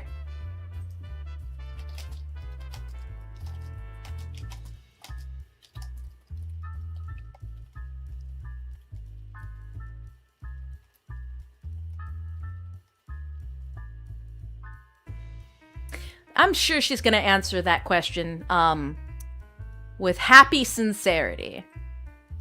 All right, I'm gonna join the open VC, and I'm gonna hope that she responds. Is her blood? Hello. Oh, there we go. I had a question for you, and by extension, my audience also had a question. Now, Yeah, what's up? we were discussing. Well, they were wondering if I would ever you do a Gyaru outfit, and I said, oh, I'd love to do a Gyaru outfit with Hawthorne. But then the question arose, well, to do Gyaru, you either have to use fake tan or you have to tan strategically. And then I thought, well, you've got green skin, so if you tanned, would your skin go darker green? Yeah, it does. So before I got corrupted, my skin was more of a naturally tan color, so it would just be a darker tan, and I had tan lines and whatever. But then when I got corrupted, I just ended up being this gray-green color, and so when I do tan now, I just become more green, and then typical tan lines, that kind of stuff. Is it a vibrant green or a muted darker green? It is hold on, let me show you a good because I am genuinely imagining Shrek right now. I'm gonna be so real. No, baby, I do not turn into Shrek. You're so silly. So it's kind of more like this. So it's more of a muted green color. Oh, okay. Yeah. Anyway, so when are we dressing up as Gyarus together? Oh my god, I am so down whenever you want to. I have hair clips, I have scrunchies. We can get so into it. Oh yeah, I think this would be great for business in the casino. Yeah, it'd be so good. It'd be so good. You don't what kind of skirt, would you wear a skirt? What would be your go-to Gyaru outfit? Because there's a lot of different kinds of Gyaru as well. I think I like the I kind of like the vibe with the Y2K Gyaru. Oh, okay. I really love Roku Gyaru or Hime Gyaru. Because I love just in general Gyaru aesthetics, very Y2K stuff, the stuff that I did for the Bubblegum Bitch cover that I did with Fangsie. And so, but I love a dress. I love a purse. I love bows and frilly things, and I think doing Hime Gyaru on me would be such whiplash because it's so different from what people are used to seeing. And then Raku Gyaru is do you know what Raku Gyaru is? I don't. Or you familiar? Okay, so Gyaru culture has a bunch of different subcultures of different kinds of Gyaru, but this is Raku is this. This one's more in line with me, I think. For those who none of you on stream can see, think old not Kelly Clarkson. No, what's her name? Avril Lavigne. Avril Lavigne. That's exactly it. Yeah. Think Avril Lavigne. Avril Lavigne. Yeah. Gyaru Avril Lavigne. Her. I'm also very into just in general, kind of the bimbo Barbie look for Gyaru. I live for it. I love it so much. I want twin tails. I want my cleavage to be so visible. I want every pin under the sun in my hair. I want my nails to have every I want my nails to be Decora. And all of it. I think Gyaru is so fun. We'd look so good. We'd kill it. I think that we would be a beautiful dynamic duo. Yes. Hold on. Let me show you this really quickly. And isn't it cute? Wait! Oh, I can't show that off, Cute, can I? right? Man. No, I'm actually. Well, I'm putting it on stream today, so if it so it'll be there. But yeah, don't show it yet. Yeah. It's cute though, right? Yeah, Chad, if you ever want to, if you want to see what I'm seeing right now, make sure you check out Hawthorne's stream later today. She's showing me the cutest shit ever. All right. It's cute. Mm-hmm. Speaking of, I'm going to kick you out of my bar because I'm gonna wind down my own side. Okay. Let me know if you need any extra help with shutting the bar down, and I'll swing your way. Okay. Okie dokie. Okay. Bye. Bye. So what have we learned here, chat? We've learned here that green skin gets a lot greener. Also, no, I wasn't eating, chat. I don't know what you were talking about. So are we ready to wind down? I think the Dark Elves and Feyres are a distinct race or ethnicity, like in the Elder Scrolls. I've never met a Dark Elf, but I don't doubt that they exist, but they probably exist on the Lost Continent. There's not very many Ylves here. I've only ever seen a small handful here. In Chiron, we're just not very, common. So I've yet to experience a Dark Elf, but I've seen all manners of different kinds of creatures here, so I don't doubt their existence.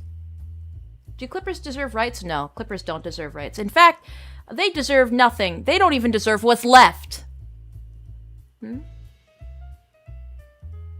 gonna wind down, get out of my bar, and I'll see you next time. Man. That's why your mother was expensive. Shut up, Mordork. Shut up, Mordork. I think you should evacuate yourself from the premises.